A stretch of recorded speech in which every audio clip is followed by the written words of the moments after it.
What is up, everybody? Welcome to DFS by the Numbers, and welcome to the return, the big return of probability, one of my favorite shows. We are back. We're going to be breaking down some props from a data perspective for UFC 301, and I am here with the man behind the stats, Uncle Weezy. Uncle Weezy put a ton of time behind the stats, behind the coding, behind the scenes, and it is all ready to go. We are excited to bring the show probability back. Weezy, what is up? You looking forward to being back and talking some props tonight for UFC 301? I feel like I'm drunk almost, Brady, just because of the amount of work that's been going in behind the scenes over the last few months to finally get this thing to where I can finally look myself in the mirror and say, it's ready. It's ready. The coding's ready. I've found mistakes, but those mistakes they've been fixed. They're ready to go. The product is ready to go, and I'm fired up to offer it now. And we'll go a little bit into how the product works a little bit right here. What we have in front of us is the over-under template, and this is going to give us analytics on every possible fight goes, fight doesn't go, over, under 2.5, 1.5, 3.5, 4.5 rounds. Fight starts, fight doesn't start, round 2, 3, 4, 5, all that stuff. We're going to have the betting line in line number 5 right there. We're going to have the decimal line in line number 6. We're going to have the implied probability of the line or the price of the line in line 7. And that's just going to be a conversion from this to this.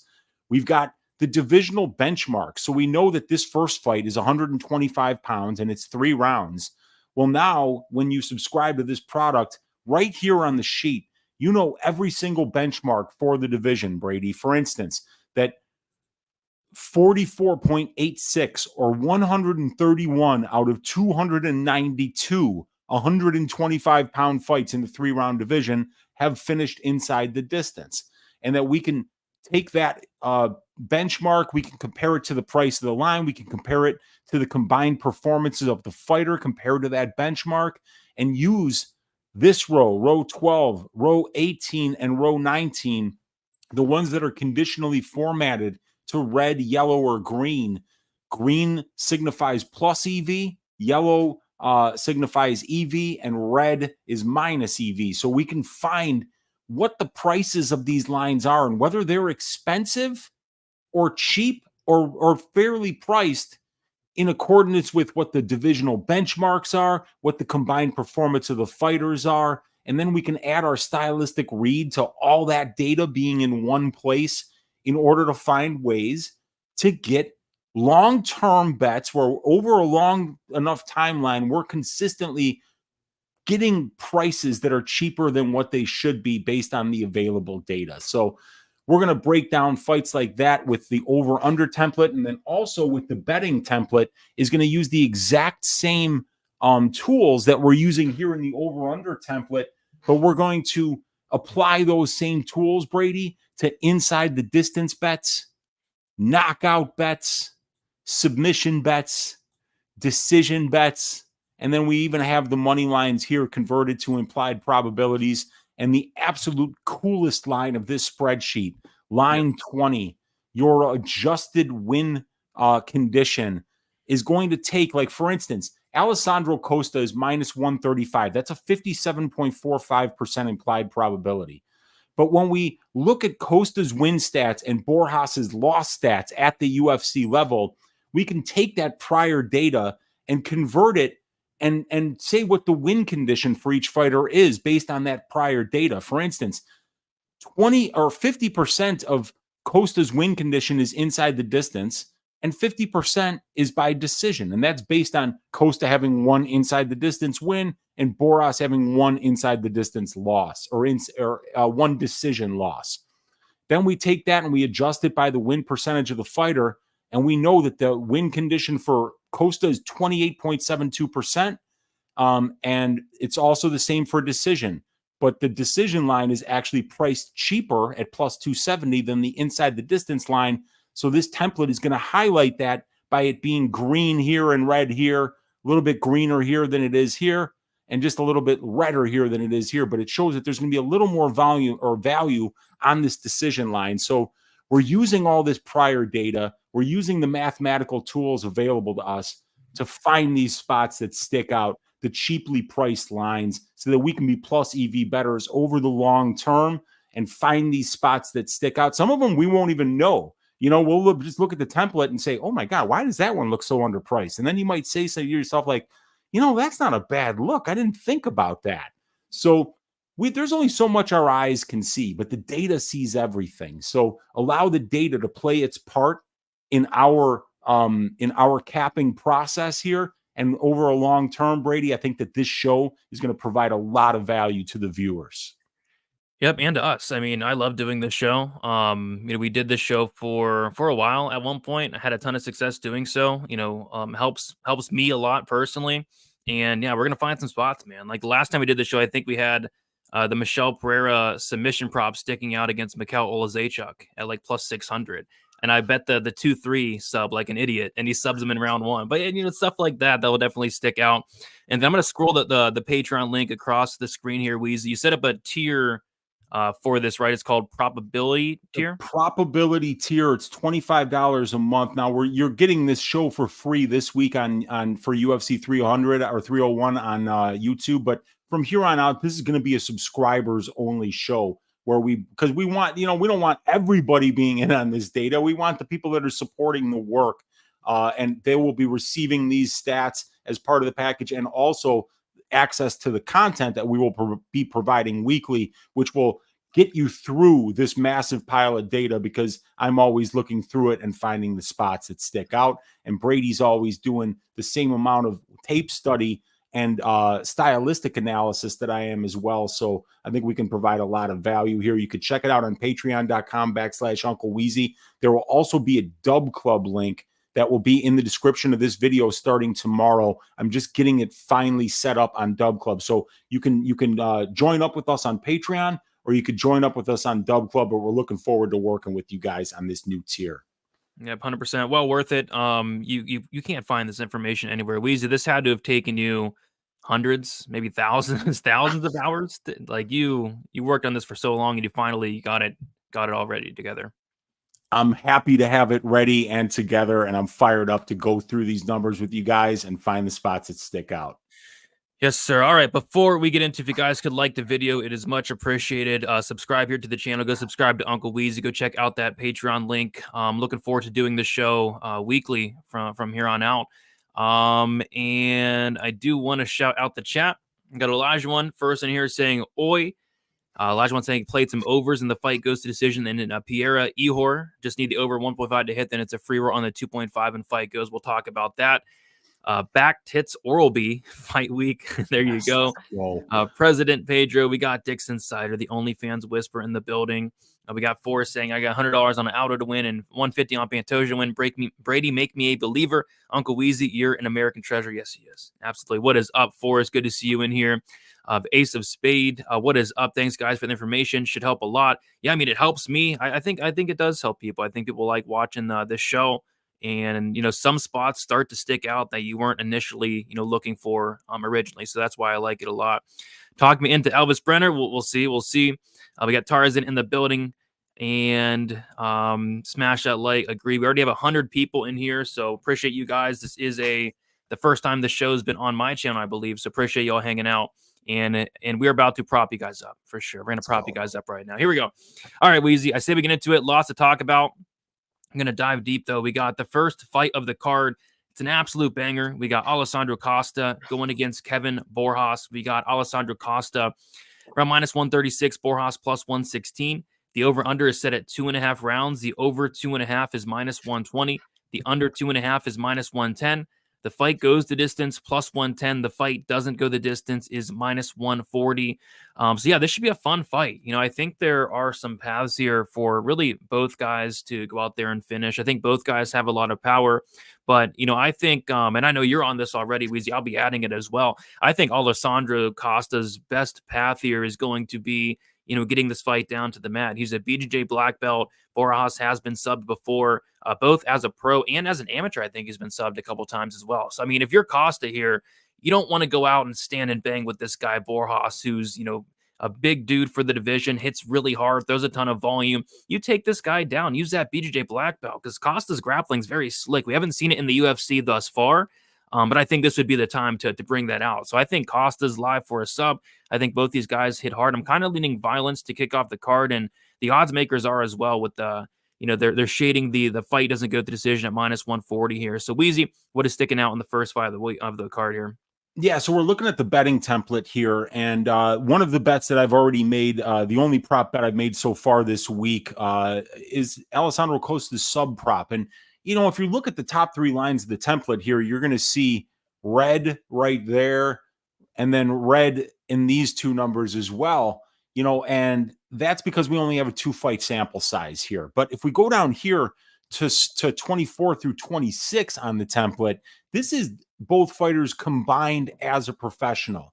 So when this data here isn't giving us the best indication because it's small sample size, we can always go down to the next rows below that, Brady, to just find what these guys are doing as professionals. And right here is where you're seeing these numbers that look pretty good for inside the distance props for Alessandro Costa, and in particular for that sub prop, because Costa's got 9 wins as a professional that in fights that have been scheduled for 3 rounds.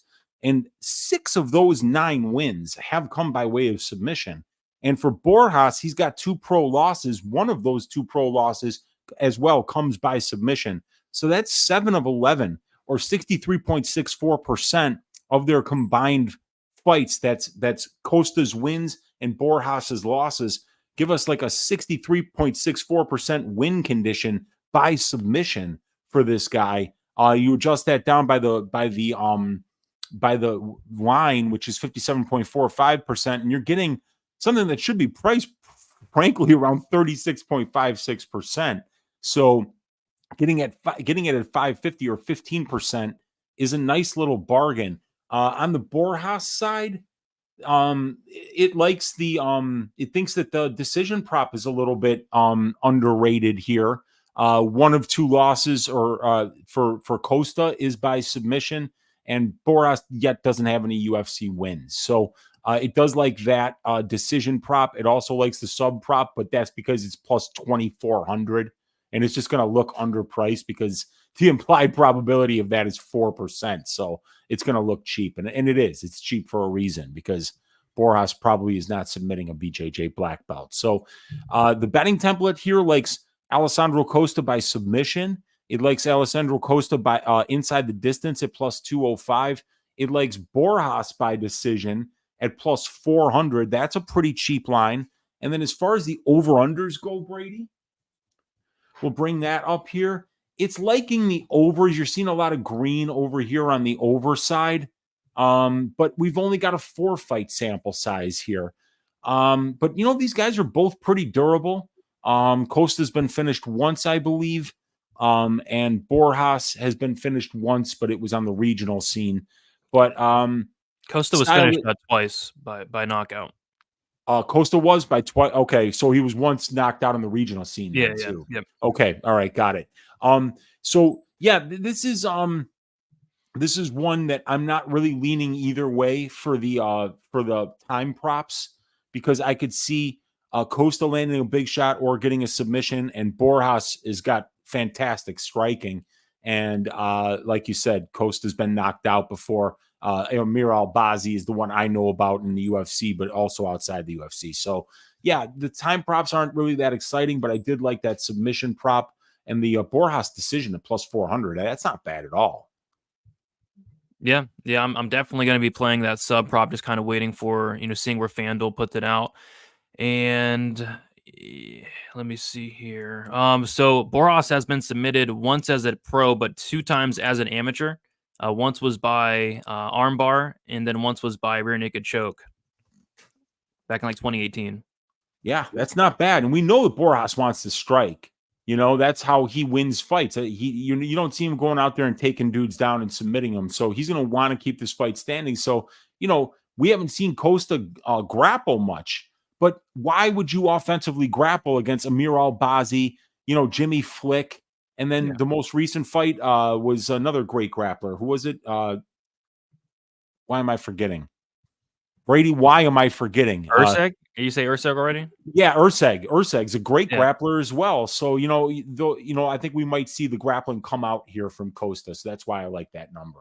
Yeah, and he actually tried to take down Urseg a couple times. Didn't have success doing it, but he tried. And then, yeah, why would you take down Jimmy Flick? Would make no sense. And then the Albazi fight was on short notice as well. So, yeah, I think the path here should be for Costa to get the fight down to the mat.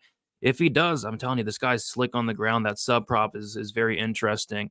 But yeah, Costa did get knocked out back in 2016 by Ariel Casillo, nickname El Polo. That's the chicken. Yeah, El Pollo. There you go. Yeah, he knocked him out. He's 11-9 now, the chicken. Oh, yeah. Wow. Okay. Yeah, he's a journeyman, There we go. All right, so we're both going to be on that sub prop. We got Daz in the building. What is up, Daz? Good to see you. We got Carta 030 from the Netherlands. What is up? What is up? Is Weezy a smoker? I do not smoke with cigarettes, John Smith. I do not smoke with cigarettes. I did back in college, but yeah, not anymore. But yes, I am a smoker. There we go.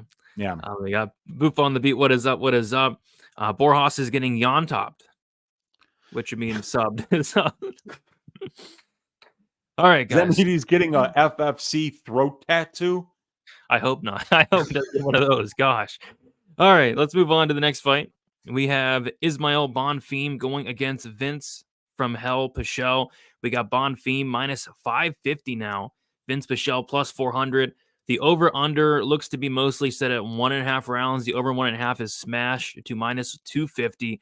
The under 1.5 is now plus 200. The fight goes to decision is currently plus 100. And the fight doesn't go to decision is minus 130. This is one where I think I'm just staying away here. I think Bonfim does win this fight. Vinc Pichel, he's 41 years old at this point. He's had a year and 8 months off, and a lot of that has to do with Bonfim not making weight last time. But still, it's been a while since we've seen Pichel in there. I think Bonfim wins this fight. I'm kind of leaning Bonfim by decision as well, and I was kind of looking at these overs, but the only thing that does concern me is Vinc Pichel is getting up there at this point. But he's super durable, always has been. And Bonfim's not like some murderous power puncher. I know he knocked out Terrence McKinney, but kind of leaning overs here and maybe Bonfim decision at the right price. Weezy, what is sticking out to you on this one here? Yeah, so we don't have a big sample size here on the Bonfim side because he's only got one UFC win and Pichel's only got 2 UFC losses. But over here we've got a pretty good sample size of 7 wins for Pichel and 1 loss for Bonfim. So the decision prop at plus 650 is actually pretty fairly priced.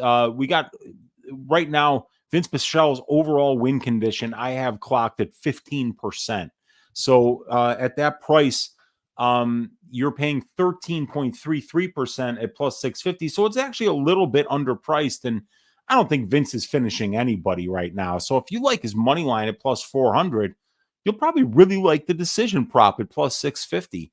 I think that's a pretty good look. The prop template doesn't hate it at all. Unanimous decision.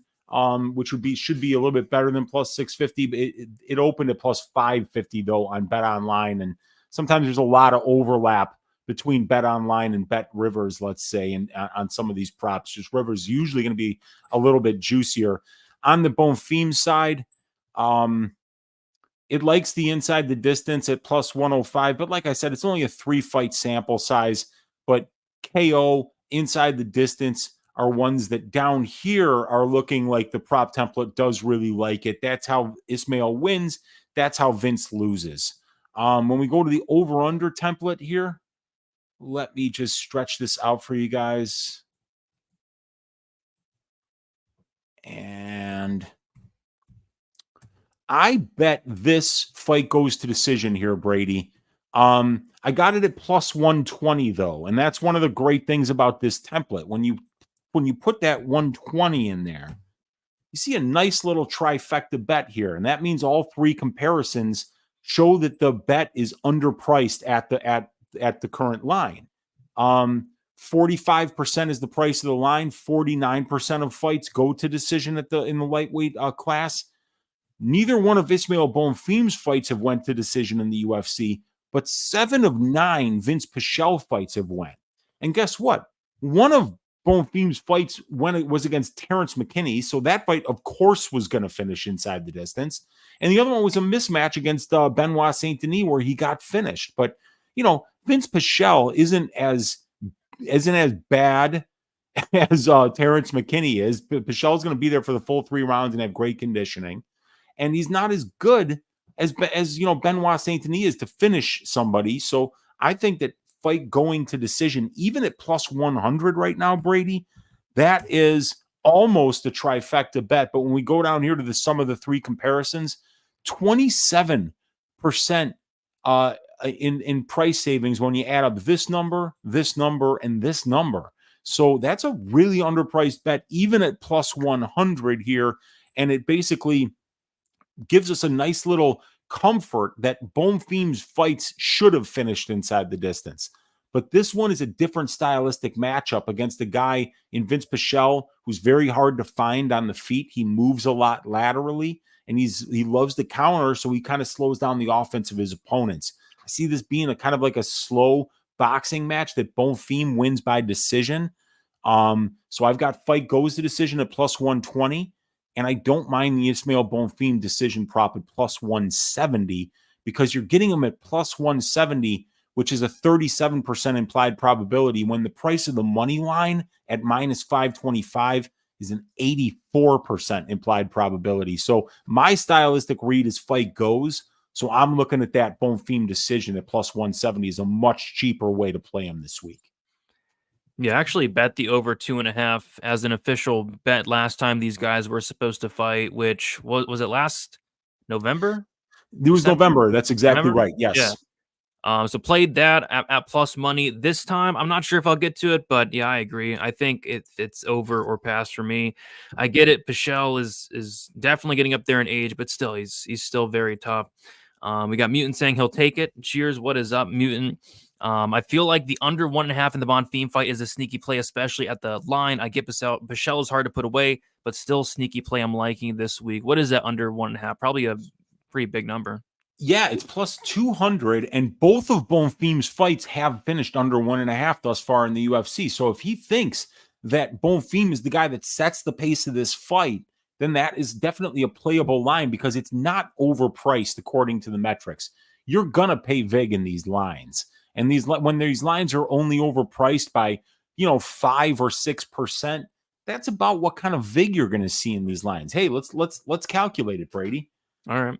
Under 1.5, 33.33%. Over 1.5, 71.43%. You add those numbers up together, you're going to get 4.76% of vig, right?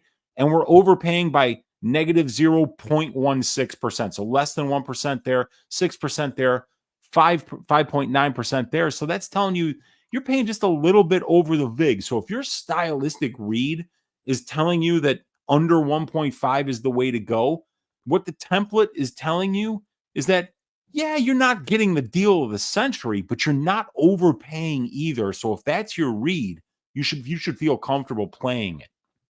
Yeah, and it's a big plus number. You can never hate on a big plus number. That's for sure. Dixon on the big dog and Pichel. I mean, in theory, he has a path. It's just he is 41 and a half years old. Pichel 2-3. I think I saw round 2 sub is like plus 3,500, and then round 3 sub is plus 4,500. But those are on Bet Online. You're probably be getting big prices on like a Bet Rivers or a FanDuel. Pichel is 100 years old. Bonfim by Kaio would be better. Yeah, but Pichel's from hell. Weezy, those guys from in hell, they're pretty tough, right? Yeah, dude. And when you're constantly in flames, right? Yeah. Your muscles stay loose. It's not like you're cold and you got to get warmed up. I mean, you're always warmed up when you're in hell. So it's like they could just tell Vince, like, hey, you got to fight like 30 seconds from now. He's already loose. He's ready to go. He's experienced. He's a veteran. So yeah, there you go. Dixon, by the way, so Pichel round 2 sub on Bet Rivers is plus 7,500, and then round 3 is plus 9,000. Like Bonfim only lost by sub. He's never been knocked out. He's never lost by decision. It's only been sub. Those are massive. Yeah, like 0.05 unit bets are winning you like 4 units there. So if that's your read, dude, go have at it. Have some fun with it. 100%. DFS Honest in the building. Great title, brother. Appreciate you. Whoever made that up deserves a raise. I forget who made it up. It wasn't me. Who was it? Dude, I think it was you. I couldn't do something like that. Come on. Probability? I don't want to take credit for it because I actually think that you were the one that came up with that. Oh, it was Monk? It might have been Monk, man. It might have been Monk. It was Monk. Somebody came up with a crazy, like we were trying to find a name for the show like a year or two ago, and somebody ended up creating the name the Crop Top Prop Shop, your one-stop prop shop. Remember that? I think it was Eric Betts Fights. Yeah, and he had Lou Betcha in a half tee, I think. He had us all in one. It was quite terrifying. So good thing we're not doing that. I think he photoshopped 6-packs on all of us too, which I appreciated. Yeah, good thing we didn't go with that one. The Crop Top Prop Shop, your one-stop prop shop. Somebody's gonna steal it. We're gonna see that next week. Somebody's gonna steal that. Dang it. Yeah. All right. It doesn't even fit on the screen, you know. Yeah. We got Big Steve in the building. What is up, Big Steve? Up, first, dude? Stat Diggers, now probability. Am I the biggest fan out there? You might be. Yeah, we did Stat Diggers on Sunday, probability on Wednesday. Two of my favorite shows of the week. Absolutely. It was Monk. Heck yeah. Shout out to Monk for the name. Appreciate you, Monk. We need to get Monk a raise. A raise for sure. All right. Let's move on to the next fight we have. Diana Barbosa going against Ernesta Kareckiate. We got Barbosa now a minus 227 favorite. Money's been coming in on her. We got Kareckiate is sitting as a plus 192 underdog. The over-under is set at 2.5 rounds. The over 2.5 is minus 205. The under 2.5 is plus 165. The fight goes the distance, minus 175. The fight doesn't go the distance, is plus 145. So for me, I would lean towards that fight goes. I think if there is a finish, it's obviously coming from the Barbosa side. I don't see Kareckiate getting a finish here. But yeah, Barbosa, she's a black belt in BJJ, black belt in judo. If she's able to get on top here, I think there could be some potential finishing opportunities. So Barbosa by sub potentially could be something interesting. They're only giving you plus 185 though, which I really don't like. So this is what I'm probably going to be staying away from, Weezy. But I think this more than likely does go to decision unless Barbosa is getting that sub. What are your thoughts on this one? Yeah, so you could see right here, we don't have any UFC data for either of these ladies. It's both of their debuts. So we go down here to the combined under totals. This is their entire career here. So you could see 4 of 8 Barbosa fights finishing inside the distance, 2 of 5 for Kareckiate. So we got 46.15% of their combined fights have finished inside the distance. We're paying about 40% for the fight doesn't go. But I personally kind of feel like the finishing equity is on the Barbosa side here. I've got a bet on Barbosa. I bet her money line. But if we go over here to the betting template, we're not going to have as good information here either, as you can see. But we can still look to these lines down here, Brady, and find out after we resize this shit that Dione Barbosa has won 3 of her 6 fights by submission, and Kareckiate has never lost. So about a 35% overall win condition here, according to my template for Dione Barbosa by sub. And we're only paying 27.78%. And we got an adjusted win condition of about 35% inside the distance for Dione. 225 for inside the distance is only 31%. Not terribly overpriced according to the benchmark for the division, as we can see right there. And the KO prop is cheap at plus 2,000 for a girl who's getting her finishes on the ground. Man, that could be a cheeky way to play Dione Barbosa. 1/10 of a unit to win too if she gets a ground and pound knockout. And I think that she will be getting to it advantageous positions on the ground here.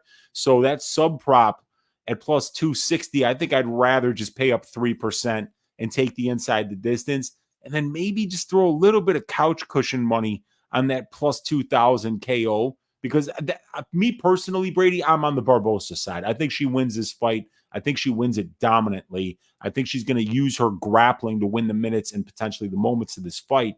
But if it stays on the feet, it could be close. And Kareckiate by decision plus 320. Yeah, nothing on the carrot cake side is really sticking out because her knockout wins are coming against 0-0 girls on the Lithuanian regional scene. So there's nothing there. The only time she fought someone with a pulse, it was Letitia Blow. She fought her twice. Those were very competitive fights. Some think she lost the 5-rounder against Blow. It was a very close fight, but Blow had a lot of success grappling. So I think that Barbosa inside the distance, Barbosa KO, Barbosa sub, they all are interesting to me this week. The decision prop at plus 138 just isn't calling my name. I'd rather get bigger numbers, and I think that she might get a finish here. Yeah, it's interesting. Someone in the chat mentioned it. Local man shakes fist. He says the finish only for Barbosa is minus 170. Like, that makes no sense to me at all. It was minus 140 at one point, which is ridiculous. That's a great line. I'm surprised I didn't even see that. I'm surprised I missed that because I should be betting that. That's a stupid line.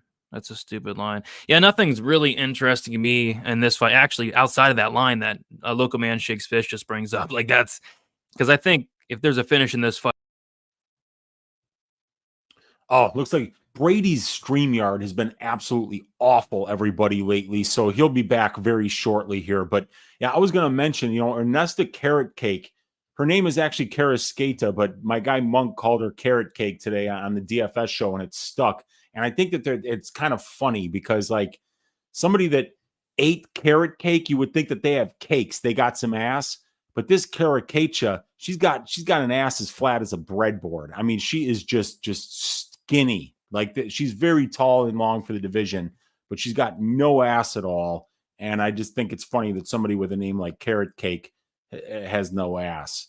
But that's just another reason that you would sign up to the probability Patreon, because you're not going to get that kind of analysis anywhere else out on the internet or even on Patreon or on Dub Club. I can assure you all of that. But right now, I'm liking those Barbosa finish props, but we don't really have any UFC data on either of these ladies yet. So the prop market is something that is a little bit more speculative for this fight than it is going to be on some of these fights that we'll talk about later when we have a little more of a sample size. But let's move on to the next fight, which is going to be Mauricio Ruffy going up against Jamie Mullarkey. We've got Ruffy as a minus 200 favorite right now, and we got Jamie Mullarkey plus 170. Let me resize these lines for you guys so that you can get a better look at the stats here. And that's pretty good there. And we'll also resize the lines on the over-under template. And we'll start by talking about these over-under lines. I kind of like Fight Goes here at plus 215, and it is something that our data likes as well. So let me just change this to 24 and see how that looks. That's beautiful, isn't it, folks? All right. So on these over lines, we're seeing big price savings, 36.51% here. Row number 27 is the sum of the three comparisons. It's the sum of rows 12, 18, and 19 on the spreadsheet. And that's going to tell you where you're going to get the most value. And you can see right down here, a lot of overpayment. And we've got a 10-fight sample size here on the Mullarkey side, and a lot of underpayment on these overs. And the thing is that while Mullarkey doesn't have a great chin, and he's definitely not the most durable guy, he's been finished in 4 of his 6 losses, I believe, and I think he's been knocked out 3 times. But let's get that number because we have all the available numbers here. I mean, when you subscribe to this package, you're going to get those numbers. But I'm back. Welcome back, Brady. I hate my computer, man. I hate it. It's like $3,000, and it's crap in the bed already. I've had it for like. Is it a crapple? Yeah, it is. Those, I don't like them. It's something about these Chinese slaves that are working in those factories and sweatshops. They don't do a great job. I don't know if it's a morale problem in there, or I don't know if it's working conditions, or maybe they're just, it could be a management thing. But they just don't seem to get it right a lot of the time. And, when there are suicide nets outside your building, it's often indications of a morale problem, Brady. We learned that in business school back in the day at the Harvard of the Midwest, Northern Illinois University. But we were talking about how often Jamie Mullarkey has been finished in 5 of 7 losses, Brady, and 5 of those losses are by KO. So this guy is facing somebody in Mauricio Ruffy who's got a ton of power, and Mullarkey has been in there against much better guys than what Ruffy has seen on the regional scene. So, but you know, Ruffy's very patient. He will wait to counter, and he's very precise. So, but if he doesn't find that big counter and Mullarkey tries to wrestle a lot, I could see this fight going over. I could see it going the distance. I don't think it's the worst stylistic read to play an over here. But what's really interesting is that the difference between the over 2.5 at plus 145 and the fight goes at plus 215 is crazy. We're getting so much more value to take those last 2.5 minutes because none of Mullarkey's fights have finished in the last 2.5 minutes on the regional scene or in the UFC. And for Ruffy, he's never had a fight finish in the last 2.5 minutes either, outside of the was it the first half of the, I think it was the first half of the second round. Oh no, he did have one fight finish in the last 2.5 minutes, and it was the Contender Series fight. Yep.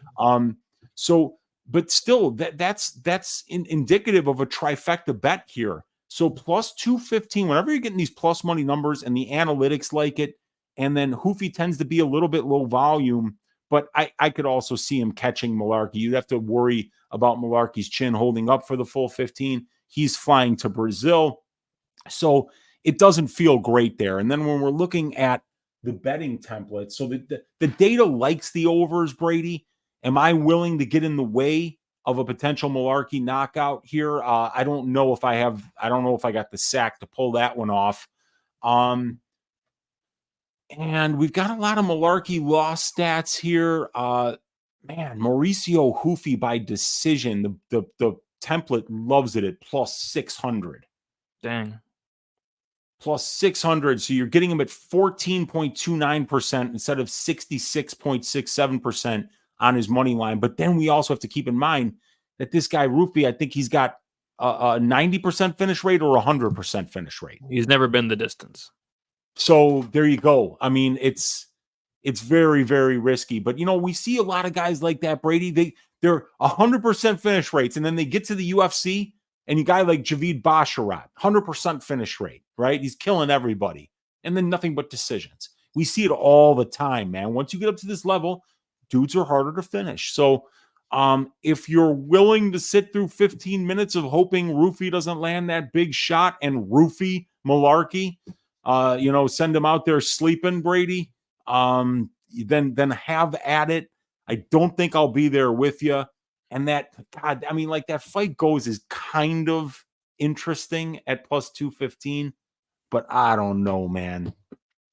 Yeah, I think everybody's piling in on the same page here in terms of Ruffy's going to knock out Mullarkey. That's why we're seeing these lines. I think the time to fade Mullarkey was like last fight when hack press by knockout was like plus 420.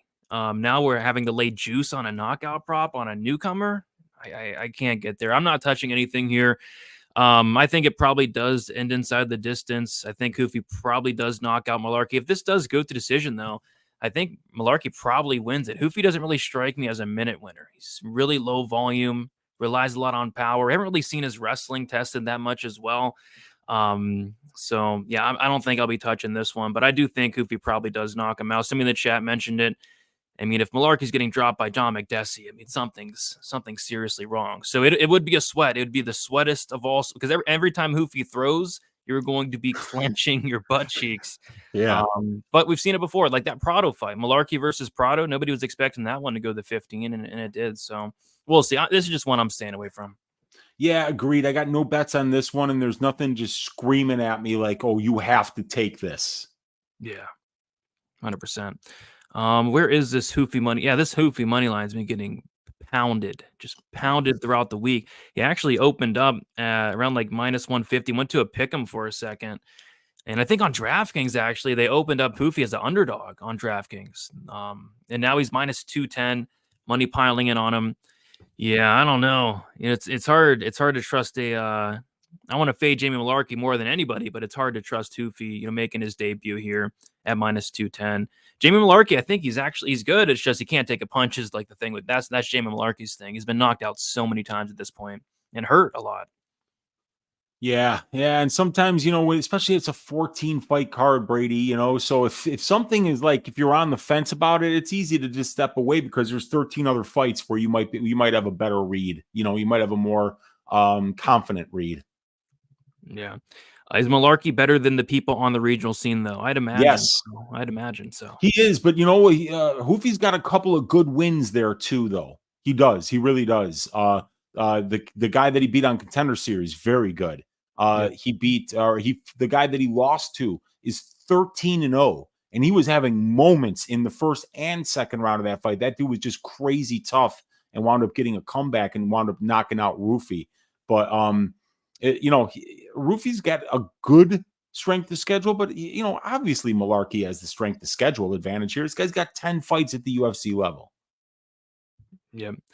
Ruffy doesn't throw much, and if he lands enough to win, will Mullarkey survive? Yeah, he doesn't. He didn't throw a lot on the Contender. At least those first 2 rounds, he didn't. And then Mullarkey decision only is minus 140 on Bet Rivers, so I'm not sure there's much to work with there. And yeah, I'm kind of surprised at that line, but yeah, I don't really see myself getting involved in this fight. This next fight, though, is kind of interesting. We got Drakkar Klose going against Joaquim Silva. We got Drakkar Klose sitting at minus 177, Joaquim Silva sitting as a plus 152 underdog. And I'll be honest with you, this surprised me. So the over-under is sitting at 1.5 rounds. They did it again. They did it last time. Joe Selecki close for no reason. They set the fight at 1.5, and it went under. And then this time, they're doing it again, setting it at 1.5. The over 1.5 is getting smashed. It is now minus 260. The under 1.5 is plus 200. The fight goes to decision is plus 120. The fight doesn't go to decision is minus 150. And I thought it was going to be sneaky, being like, man, I think there's a solid chance for, really either of these guys to finish. Drakkar Klose, he's been showing a lot more urgency as of late. Joaquim Silva got knocked out by Ricky Glenn. Joaquim Silva has power in his own right.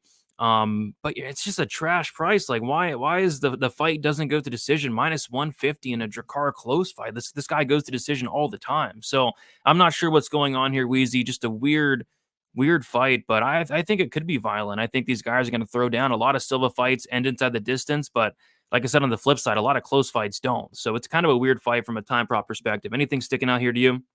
Yeah, I mean, the fight goes to decision is a trifecta bet, and this is, it's a trifecta bet. It's plus money, and dude, we got a 20 fight sample size combined here, 10 for each fighter. Back in the day, 3-4 fights ago, you wouldn't have been getting plus money on a Drakkar Klose fight to go to decision. You would have been paying like minus 250. I mean, this is definitely a y'all must have forgot situation. Ladies and gentlemen, Drakkar Klose is not a finisher.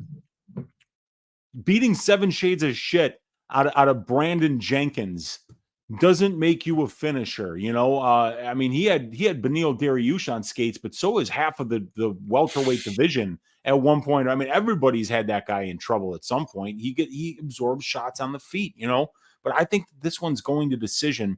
And not only is my stylistic read telling me that, but my prop template is telling me that the prices are cheap for over bets here. And fight goes at plus 120 has my attention. But we've seen Joaquim Silva have 2 of his 10 fights have finished in the last 2.5 minutes around 3. So the template is telling you, maybe pay up to minus 118 for the over 2.5 here. That would probably be the safer play. I mean, if we look down here to line 3, where we have the sum of the savings, 21% for over 2.5, 19% for the fight goes. But yeah, the data hates the unders. And then if we look at the betting template here, and I adjust these rows,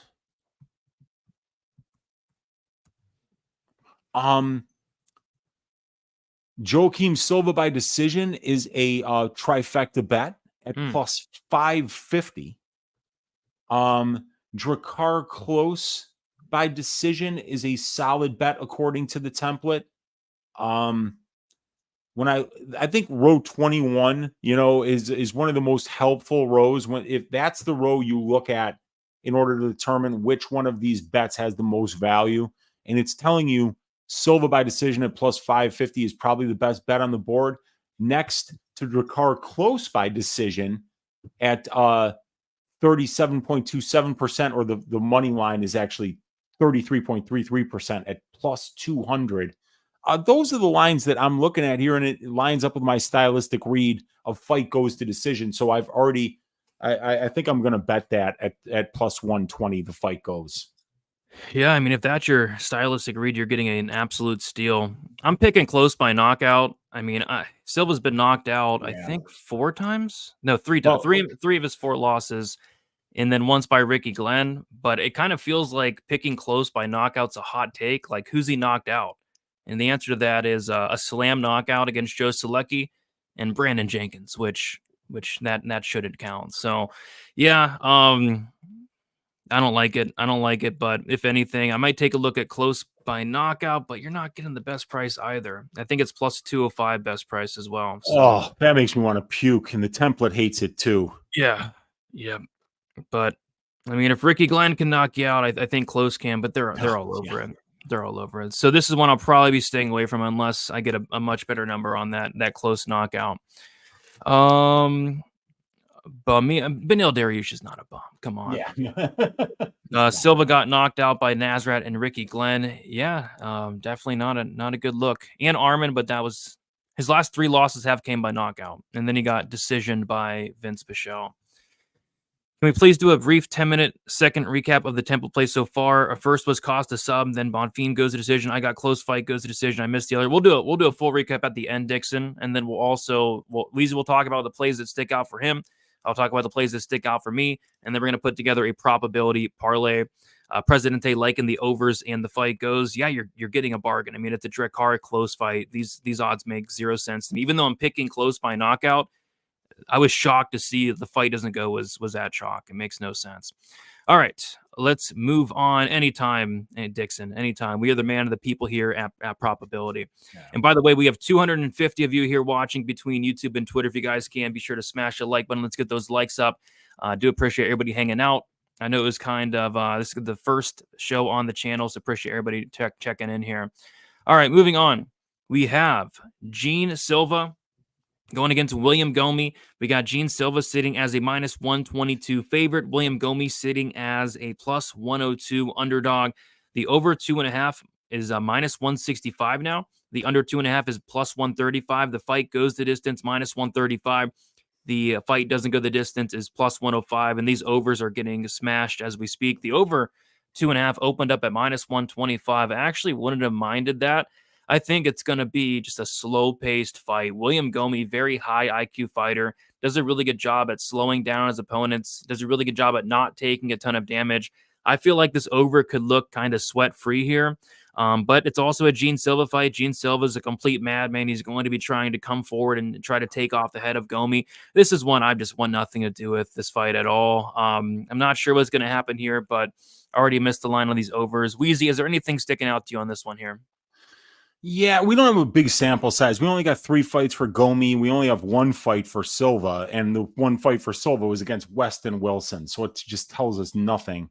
Gomis, though, really should have went to decision in all 3 of his fights, and we know what his style is. He's he's almost impossible to hit. He's so hard to find, and I think stylistically, I'm seeing this as an over fight. You know, I see this going the full 15 minutes. I don't see Silva being able to uncork a lot of volume because I think everybody that fights Gomis is terrified about what's going to come back at them. And it's hard to close range against guys that use their kicks as well as Gomis and are as long as Gomis. So I see this being a very frustrating fight for Gene Silva. I see it going to decision, but I don't want to pay juice for a Gene Silva fight going to decision. This guy's got something like 9 first-round finishes. So that I'm not sitting there with my butthole puckered for 15 minutes. So let's see if the betting template has anything to offer us on some decision props here. Let's fatten up these lines like we're at an 80s cocaine party. Go to 24. What does that even mean? Well, you know, you sniff lines when you're doing cocaine, but when you fatten up the lines, you're doing more cocaine, you know, and people loved that shit in the 80s. And well, you know what? frankly, they still love it now, Brady. You know, Kane never really went out of style, but that's not what we're here to talk about. Yeah. We're here to talk about betting on MMA so that after we crush the bookies, we can go to our local cocaine dealer and purchase cocaine with the money that we win from the bookies by looking at this data. Now, Gomis by decision plus 225. And well, I mean, Gene Silva inside the distance at plus 225. This guy, his win stats, 9 of 12 knockout, 2 of 12 submission.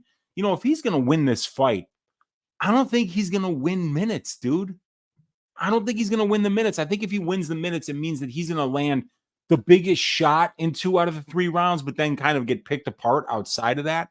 I think that most of Gene Silva's win condition is inside the distance, and his money line at about minus 120 is a lot more expensive than the inside the distance prop at plus 225. And if you look down here at these numbers, Brady, we're looking at almost a 47% win condition just on this fight for Gene Silva, according to the current lines and past performance of both fighters. So that's the way I'd play the Silva side. And Gomis by decision at plus 225. The prop template likes it pretty much, but it's not something I'm running to the window for. But that split majority decision could be interesting, because both of Gomis' wins in the UFC are by split or majority decision that aren't finishes, because the finish was the weird kick to the groin thing that the referee fucked up on. But yeah, man, Gomis by decision, Gomis by split decision isn't that bad. And I think the overs in this fight is how I would play it if I wasn't on that Gomis money line already. Yeah, I mean, I could see a split. We're in Brazil. The Brazilian is Gene Silva. Maybe the judges fall asleep with the Silva walkout, or maybe like the Gomis performance. I could see some sleeping judges cage side for sure. Absolutely. Is Gomis pace or Silva's walkout slower? They're both very slow. You're telling me Orolbai doesn't have an OnlyFans when he's that handsome, surprising. I'm surprised he doesn't as well. Yeah, especially with that name Orolbai. I know the Orolbai, and like there is that fetish among certain women where they like the ones that look like they walked out of a time machine from 50,000 years ago. You know, the eyes. You know, if you're a woman that likes eyes so close together that they're actually touching, I mean, Myktybek Orolbai is going to be on your short list of men that you want to smash. So yeah, man, I'm surprised too, Pedro. He's leaving a lot of money on the table. A lot of these fighters are. Even Elves Brener is, with that beautiful hairline he has. Gomis by decision or pass. All right, let's move on. The Pleasure Man Orolbai. I like it. If he changed his name to the Pleasure Man, that would be one of the coolest and unexpected things. Like, can you imagine if a man that looks like that, wearing that weird ass hat coming out of Central Asia, all of a sudden change his name to the Pleasure Man? I mean, like, we got to get in his manager's ear. That would be, I mean, like, the merchandise would be flying off the shelves. He'd be a star. He would be a huge star, Brady. Because the original Pleasure Man went 0-4 and got cut. I mean, this guy's actually really good. Yeah, I know. He's really, dude, he is really good, man. This guy's a beast. Really good. Speaking of Orolbai, we got Myktybek Orolbai going against Elves Brener. We got Orolbai is minus 240. Elves Brener's plus 205. The over-under is set at 2.5 rounds. The over 2.5 minus 145. The under 2.5 is plus 115. The fight goes to decision, minus 120. The fight doesn't go to decision, is minus 110. This is a tricky one, Weezy. It's one of those where both these guys are incredible finishers. Orolbai has won every fight inside the distance besides one. He has one decision win. And I think Elves Brener has maybe 1 or 2 decision wins. And then you take a look at their losses, it's all by decision. So both of these guys are showing really good finishing abilities, but both of these guys are also showing really, really good durability, especially Elves Brener. I mean, that guy's super tough to get out of there. Orolbai, he's shown some good durability as well. As watching some of his fights, he's eating clean shots and walking right through them like it's nothing. So, if anything, I think it would kind of lean over here. It's just we are getting in the way of 2 solid finishers overall. Weezy, what's sticking out to you on this one? I mean, this guy Orolbai is a big finisher, and so is Brener. So I was kind of surprised because my read is that this could be a sneaky over because neither guy's been finished, and both guys are savage finishers. But we're actually paying juice for fight goes. That just doesn't feel right to me. And we don't have a lot of data here, but minus 120. The available data that we have is telling us don't bet that over. And I could see Orolbai getting a knockout on the ground, a submission. And Elves Brener, what you got to worry about with some of these wrestlers is them getting caught in some of those kind of like champagne submissions, because Brener could go for a leg lock and get it. Brener could get arm bars and triangles from his back. While Orolbai is going to be a guy that's going to grind you out along the cage and eventually look to take your back and just choke you out with the rear naked choke. It's the most functional part of jiu-jitsu. It works the best, but Brenner's going to be a lot more diverse on the ground, and he might be able to threaten with some submissions that could put Orolbai in some bad spots. So I think both of them actually have some finishing equity, and the template does like the over here. The fight doesn't go. It's almost a trifecta bet. The fight doesn't start round 3 at plus 150 is a trifecta bet. But like you said, man, it's a tricky one to bet totals on because they're both finishers, but neither one of them has been finished. And they're both fairly new to the UFC level. So you have to wonder, are they finishing good regional scene fighters, or are they just not going to finish at this level because the guys that they were beating on the regional scene are cans? So I think we're missing some information there, Brady. Let me fatten up these lines here. Bam. All right. And then, and we don't have much of a sample size here. So, and actually these lines didn't even come out. God damn it. Can you spit some lines to me, Brady? I can spit them. What do you want? Yeah, spit them. Inside the distance, Brener. You want me to go bet online? Go to Bet Rivers or Bet Online, whatever is accessible to you quickly. All right. So Brener inside the distance is plus 300, and Orolbai inside the distance is plus 200. Okay. What about the knockout sub and decision props on Brener? Brener by sub is plus 400. Okay. Brener by knockout is plus 1,200. Okay. Brener by decision plus 550. 550. And then for Orolbai? Orolbai decision plus 140. Okay. Orolbai knockout plus 400. Okay. And then Orolbai submission plus 550. All right, cool. I didn't realize that I didn't have those lines punched in there. And yeah, like I say, when there's small sample sizes, it's hard to get too excited about what you're going to get, here on the markets. But Orolbai by sub at plus 550 with the limited information that we do have is a good look, as we've got Orolbai 5 of 11 wins by submission.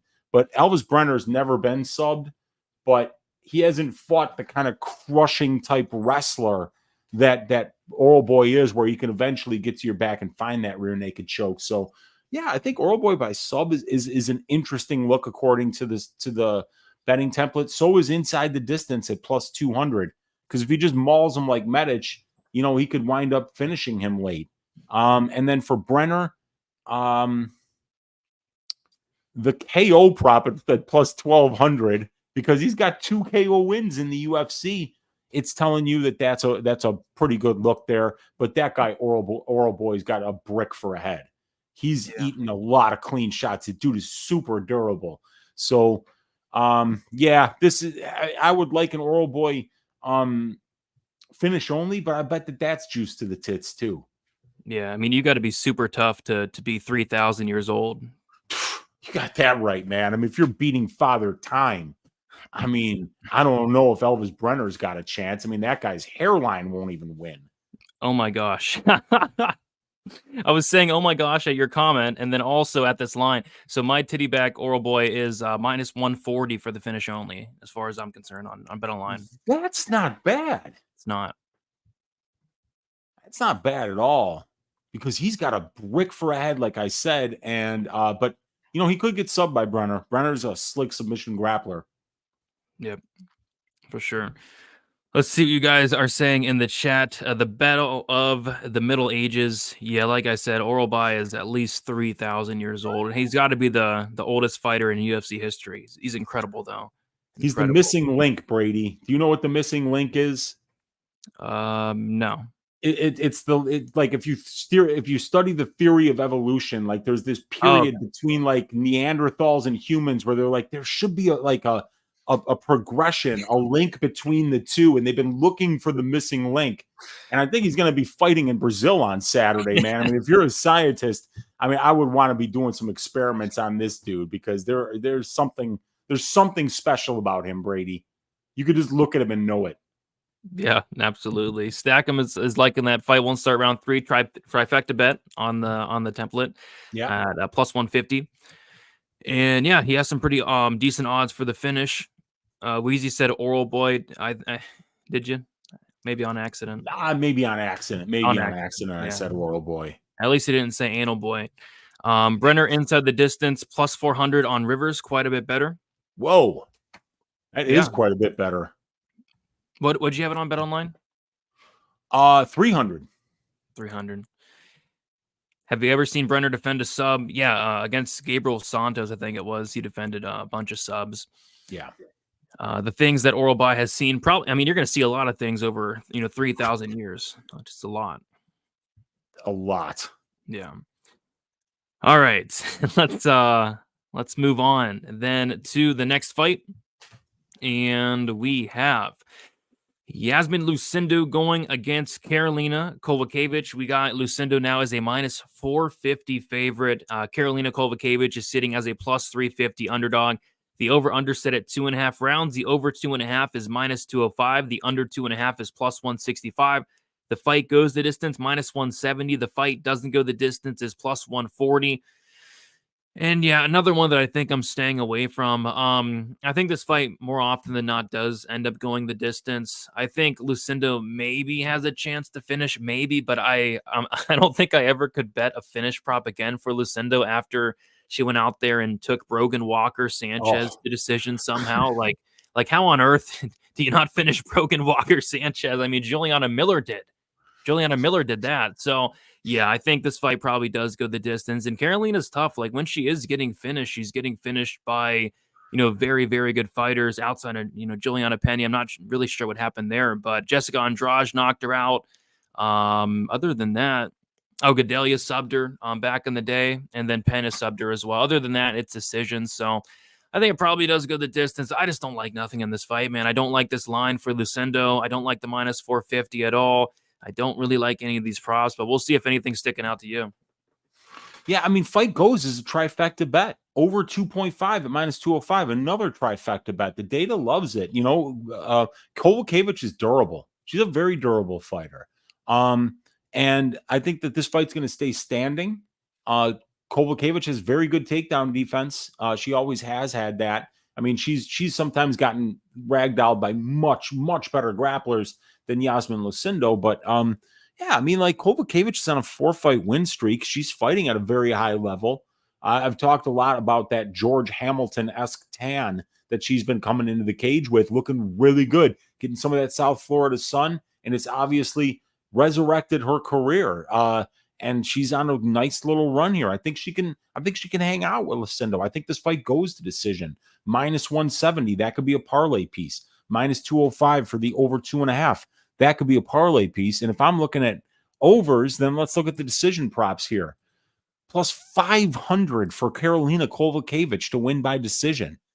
8 of her 9 wins are by decision. And 1 of 1 Lucindo losses at the UFC level is by decision. So that's basically 90% of Karolina Kowalkiewicz's win condition is decision. Now, she's only got a 22% implied probability to win the fight. So when we adjust that down, we still get 19.78%. Compare that to the 16.67% of the line. We're getting a little bit of a discount there. It's not that bad.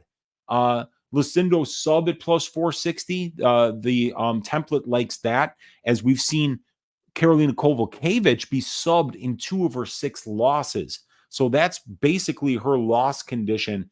So when you look at the fighter's win condition, oftentimes it's the opponent's loss condition that could be even more predictive, because fighters don't lose that often at this level. So I think that sub for Lucindo at plus 460, that's got some value in it. And I think that if Lucindo is going to get this fight to a place where she's going to be a lot better than Kowalkiewicz instead of just a little bit better than her, it's going to be in those grappling exchanges. And then Kowalkiewicz, I just don't, like her inside the distance is plus 1150, and her sub and KO props are plus 1800. That kind of tells you all you need to know, that like, all right, let's see where that decision prop's at. And it's at a fair price according to the prior performance of both fighters, the win condition of Kowalkiewicz, the loss condition of Lucindo. So decision plus 500 for Karolina. Fight goes at minus 170, I think is a good parlay piece potentially this week. And that if you're looking for a fat plus money number, Lucindo by sub at plus 460 isn't bad. Yeah, it's not. I think if Lucindo is finishing this fight, it is by submission. I don't think she's knocking out Karolina. So yeah, that sub is kind of interesting. A plus 460. The fight goes kind of interesting at minus 175. I don't hate those.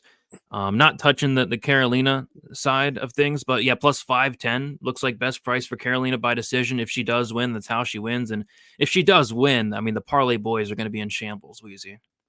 Oh, they are going to be in shambles. And I mean, I think they are going to be at some point this week. I think somebody is going to blow it, up there, because a lot of these, these lines are like when I did half the battle with Dan Levy today, and he had Cody Durden on to talk about the Pantoja fight, because he spars with Pantoja over at ATT in Coconut Creek. So he was talking about overpriced lines, and he said that this is a mismatch, but it's not priced like a mismatch. And I was thinking to myself, wow, because we got like 6 fights on this card that are priced like mismatches, but there are a couple that aren't, that I think could be.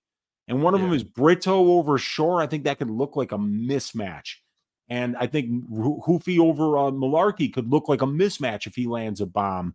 And then one of the other ones, I forgot. Pantoja. I mean, I just think Pantoja could look, in hindsight, he could look minus 500 against this Urseg kid. So it's about the price. It is. I mean, one of these guys probably dropped the ball. One of these, we have so many 500, 600. Michelle Prayer is a 700 favorite at this point. Somebody probably does end up dropping the ball. It just comes down to who. We don't have any evolution jokes for this fight. That we do not. I busted out the George Hamilton. That was the best I could do with Karolina Kowalkiewicz's tan. Yep. Orolbai is a lot older than 22-year-old Iasmin Lucindo. A lot older. That's for sure. And yeah, nobody on this entire card has OnlyFans, so that sucks. And then Local Man shakes fist saying, so split decision in generals plus 700, but Karolina by split, which is probably your path to victory, like a greasy split plus 1800. Man, that's up there. Yeah, the template doesn't hate it either. The template says at plus 1800, it's fairly priced. So if you like that read, you're not overpaying for it at plus 1800. That's cheeky. Petrino's going to blow it. Somebody will, man. Somebody will. And then Smith decision plus 1,000. Goodness. We'll talk about that short fight shortly. Before we do so, we're going to move on to... Oh, yeah, but we'll talk about it right now, actually. And by the way, we have 300 of you in here watching. Appreciate you all for hanging out.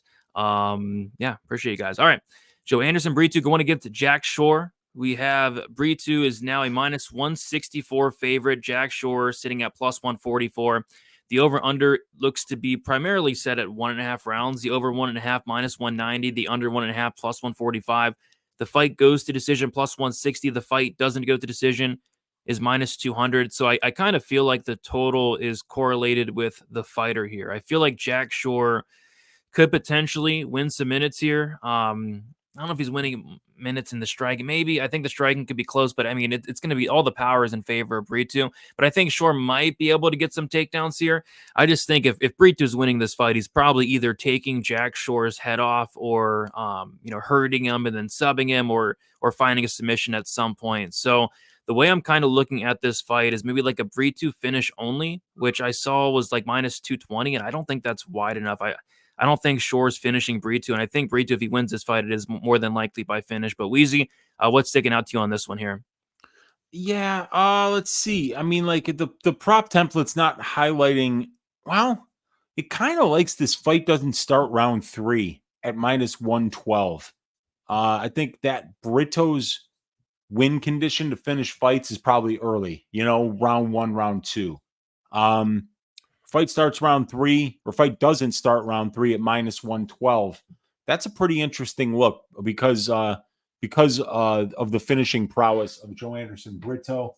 Let's look at the inside the distance props for him. Plus 360 for Shore, plus 116 though for Brito. That's just not wide enough. I want some more meat on the bone than that. Sub Brito plus 390, 2 of 4 wins by Brito by sub.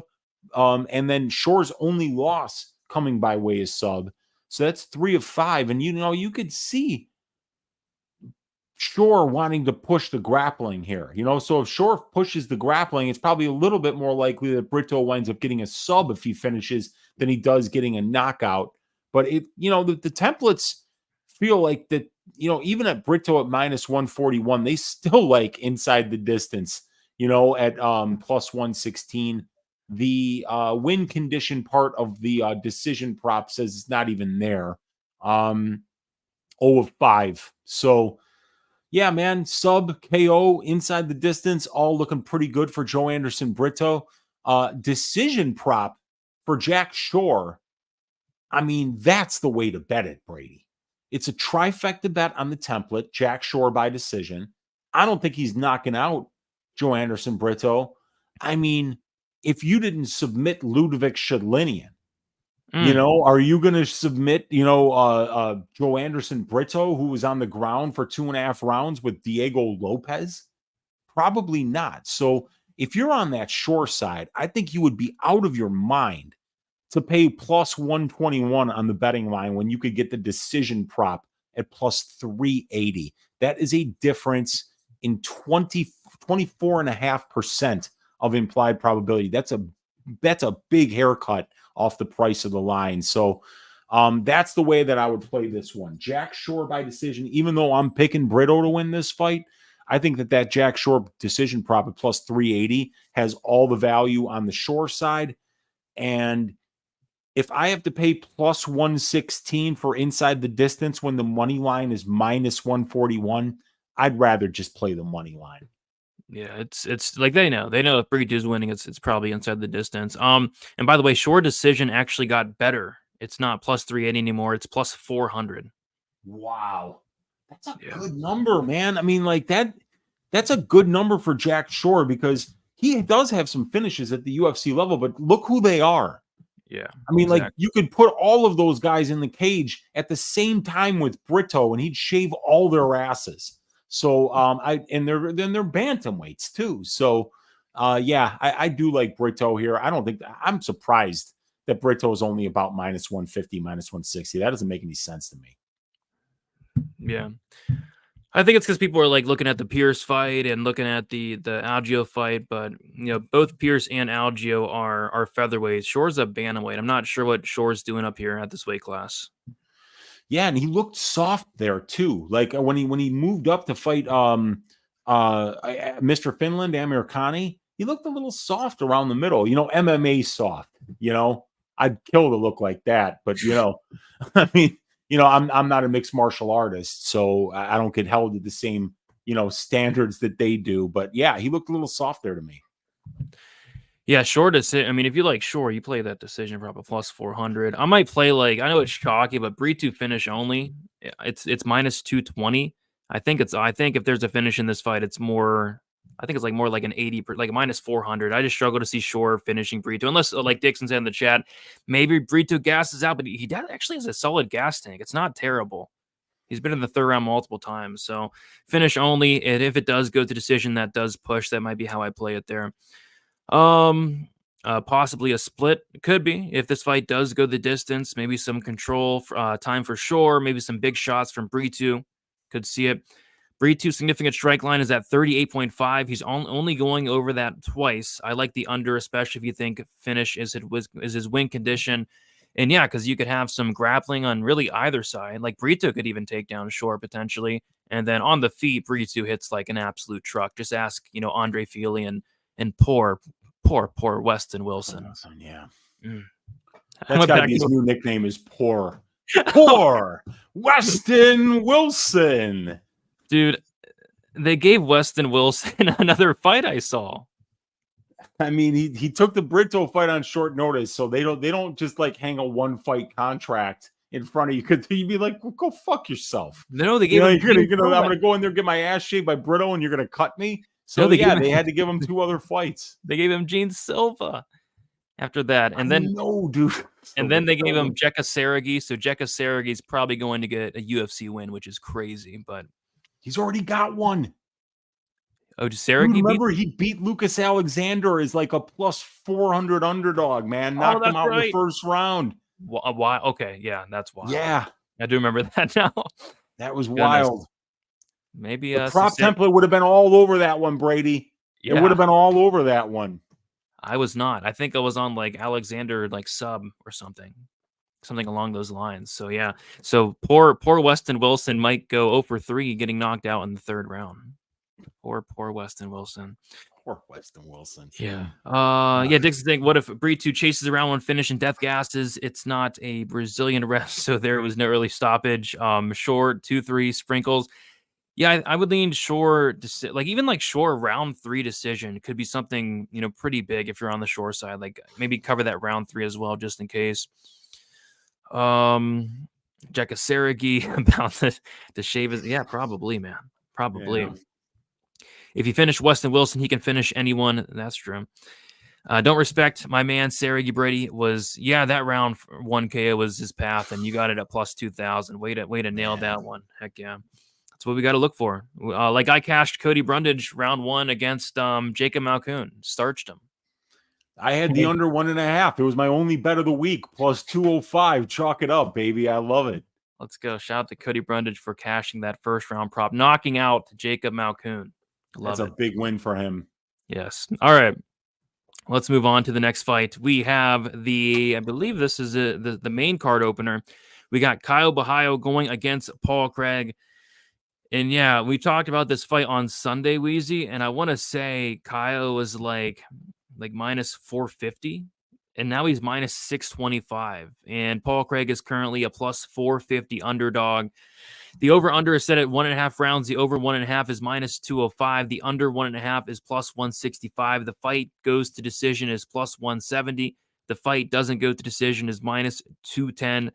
So yeah, it's weird seeing Paul Craig as this big of an underdog. I mean, the guy's live against literally anybody in the division, but it's a really tough matchup for him, I think. Paul Craig, on top of that, he's only getting older. He's only taken more damage. He has a really long flight all the way to Brazil. I think there's a lot of things going against Paul Craig, but at the same time, I'm not laying minus 625 on Borjas. But Wheezy, you have a bet on this fight. You have a parlay piece in this fight that you like. So what we got here? Yeah, this is one of those cases where we're not really going with the data. We're going with the stylistic read here. And I bet the over 1.5 rounds here at minus 175. 7 of 16 Paul Craig fights have went over 1.5 rounds, but all 5 of Caio Borjas fights have went over 1.5. So I think that you have to look stylistically, and when you've got a huge sample size from one fighter and a smaller sample size from the other, and then there's a clash of styles, you have to ask yourself which way you think the fight's going to go. And for me, I don't see Paul Craig submitting Caio Borjas. Caio's a black belt under Damian Maia. I mean, he's one of the top grapplers in this division, and Caio's just not a finisher. I mean, plain and simple. I mean, he finished Mihail Oleksiejczuk. He finished some dude on the Contender Series on short notice. But outside of that, this guy is a minute winner. He goes out there and he fights very smart. And you can fight smart against Paul Craig, keep the fight standing, win the minutes on the feet. And I actually think that that's what this is going to happen here. I think Caio is going to try to keep this one standing and win a striking match. And if he does that, he's very low output, and he hasn't really flashed that power yet at the UFC level. So fight goes to decision at plus 180. That kind of has my eye. Minus 175 for the over 1.5 rounds. I feel like that's a parlay piece this week. But if we look at the betting template, it's Caio by decision. That's a fat trifecta bet, plus 240, Brady.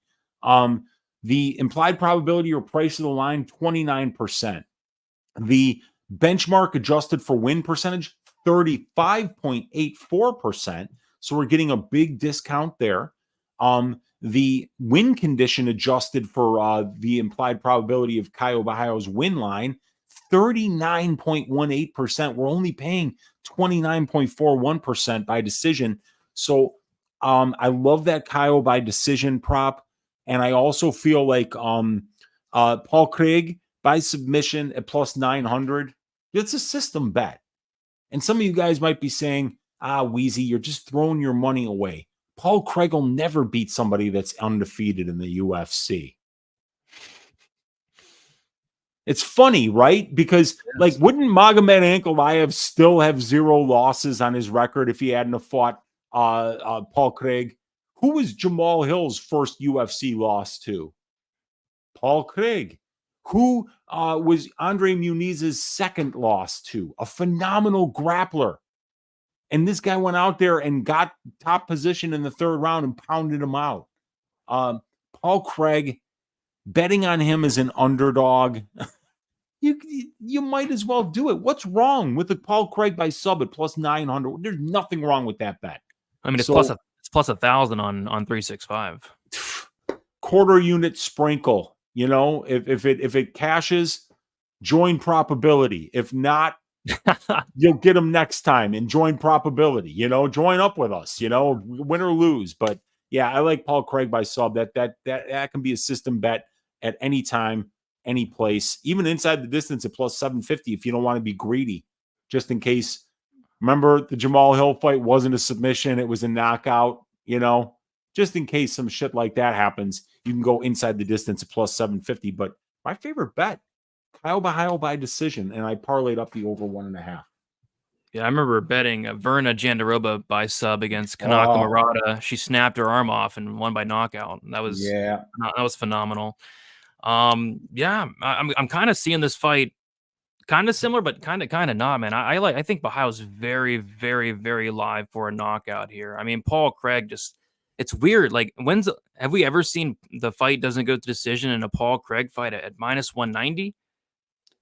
I don't know. I think that covers all of Craig's path of it. I mean, Craig's never winning decision ever in the UFC. And then I think Kyle's live for that knockout. I think if he can keep this standing, I don't think he needs much power to knock out Paul Craig. Paul Craig has been dropped a million times. He's been knocked out a lot.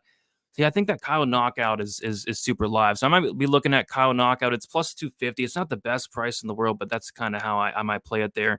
And then Paul Craig by sub at plus 1,000 is kind of silly. And then, but you said it's inside the distance is plus 700. Inside the distance is plus 750. 750. Oh, yeah, those are intriguing. I just really struggle to see him winning this fight, but I also said that in every single Paul Craig fight. So, yeah, because Craig's got 9 wins. They're all finishes, right? Yeah, he's never winning. 3 of them, you would think that they're all by sub, but actually 3 are by KO and 6 are by sub. So like a third of this guy's win condition is actually, KO. So, taking that inside the distance could be a veteran move, to just say, let's just, if I cash if you catch a 750, that's almost as good as cashing a plus 900. So it might be the best way to go.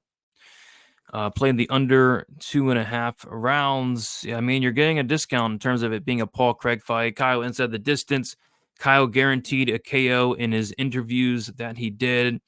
Plus 900. Yeah, plus 900 by subs, probably the only way. And yeah, Craig has submitted black belts before. Krylov was a black belt. Jamal Hill was a black belt, but that was a knockout. Who else? That bum, Godzi Antigulov is not a black belt, right? Maybe a fake black belt. Maybe a black belt. I don't know, man. I don't know if he is. He's a black belt and gassing out is what he is. So yeah, anything can happen in a Paul Craig fight. Pounded him man. out is crazy. You said pounded him out. Did you say that? Yeah, but he did. I Which mean, fight? the Muniz fight. Oh yeah, he did. He did pound He him out. pounded him out. He He did. third ground and pound victory. Yeah. I mean, we use a lot of innuendo here on this show. We love that shit. I mean, like my first ever show that I did was called Balls Deep Breakdown, and then we went to just the tip after the Balls Deep Breakdown. So yeah, you're gonna hear me say shit like pounded him out and juice to the tits and fatter lines than an 80s cocaine party. We're having fun here. We're having fun. Trying to have fun. Do you guys think there'd be any money coming in on Craig after the face-offs once people realize the huge size difference? Maybe. I don't know. I mean, this line's just getting blown out. And I'll tell you why it's not going to move, because Caio lies about his height, Brady. 5'10", my ass. He's 6'2", so he's not going to be that much shorter than Paul Craig. Yeah. That's what I thought. I thought Craig unders were always juice, but maybe I was tripping. Yeah, they always are. I mean, this guy never goes to decision. Besides the Volkan Oezdemir fight, which took 1,000 years off my life. I mean, Volkan like hurt him every time, and he fought smart. Maybe that's what Caio could do. Like Caio could hurt him, get back up, something like that. Could be very frustrating to bet an under. We'll see. What do you think the odds should be if Caio grapples? I wouldn't want him to personally. That's giving Paul Craig like his one path, but maybe he does. Maybe he does grapple. I think he might. I think he might take him down. Especially look, if he's winning 4 minutes of the first round, and he can easily get a takedown anytime he wants against Paul Craig, anytime. So he might close out the rounds by getting takedowns to seal rounds. Yeah. Yeah, he's a smart fighter. We'll see what he has in store for us. Oezdemir had to try to not finish. That's what it looked like. It looked like he bet his decision prop. It's like Paul got hurt like 70 times in that fight. It was crazy. Paul's exact words were, he goes to decision. I don't, but when I do, I go out on my shield. So basically, he conceded. He's losing this. Yeah, if this goes to decision, it's Caio all, especially in Brazil. It's Caio all day. Take the KO or decision. I agree with that, but it's juiced, I think. All right. So yeah, should be a fun fight there. We'll move on to the next one. We have Michel Pereira going against Ihor Peteria. We got Michel Pereira minus 600. We got Ihor Peteria a plus 425 underdog. The over/under set at 1.5 rounds. The over 1.5 is plus 115. The under 1.5 is minus 145. The fight goes to decision plus 400. The fight doesn't go to decision is minus 600. This is a weird one, Weezy. It's a weird one because you take a look at Michel Pereira, and this guy was Mr. Decision his entire career outside of submitting that who do you submit in the third round? Was it Zaleem Imadaev maybe in the third round? Yeah. Out of nowhere. And then he also finished Danny Hot Chocolate Roberts, which is like the Matt Schnell division. Other than that, it was decision. And now all of a sudden, coming up a weight class, he's just some murderous finisher, finishing guys in 60 seconds or less at this point. So it's a weird one, man. I think Michel Pereira probably should go out there and finish this guy. We saw Nikolai Negamariano do so, Carlos Olberg do so. But I don't know. I honestly, I want nothing to do with this fight. Like, how can you lay Michel Pereira inside the distance is minus 285? No. I don't trust this guy at minus 600 on the money line. I don't trust this guy in general. But he should win, but you're just laying a lot of chalk here. Weezy, anything sticking out on this one? The overs look to be sticking out, but it'll be a sweat. It'll either be a sweat or it'll end in 60 seconds again. Here would be my advice, right? Like sometimes these analytical plays are so in your face must plays that you just kind of have to make them. And then what you do is you walk the dog. You go out for a little walk, man. Whenever you're betting overs and the data is telling you that you have to do it. Just do it. But don't watch, because a lot of times, these things are going to come out ahead. And look, you don't have to come out ahead that much when you're betting plus 400s, when you're coming out plus 280s. Those implied probabilities are 20 and 26%. You hit 1 out of 3 of those, you're going to be plus EV big time. So I think that, and look, 7 of 10 fights for Michel Pereira in the UFC have went over 2.5 rounds. Why the hell should you pay minus 600 because he just had 2 quick finishes against a guy who flew from Thailand to Vegas 5 days before the fight. And then against Oleg Sejcek, a guy with no ground game who got choked out the second that Pereira got on top of him. But, you know, to be fair, I think Pereira was going to knock him out. I'm surprised Oleg Sejcek didn't shit himself after all the body shots that he took in that fight. Like, he took like 5 or 6 nasty body kicks. He took a punch to the body, he took a knee to the body, and like 4 kicks to the body. It was hard to watch. So yeah, Pereira's awfully hot lately, but I think the value in this fight is on these overs, Brady. I mean, they're all 3 of these are trifecta bets. 115 for the over 1.5, 200 for the fight starts round 3, 280 for the over 2.5.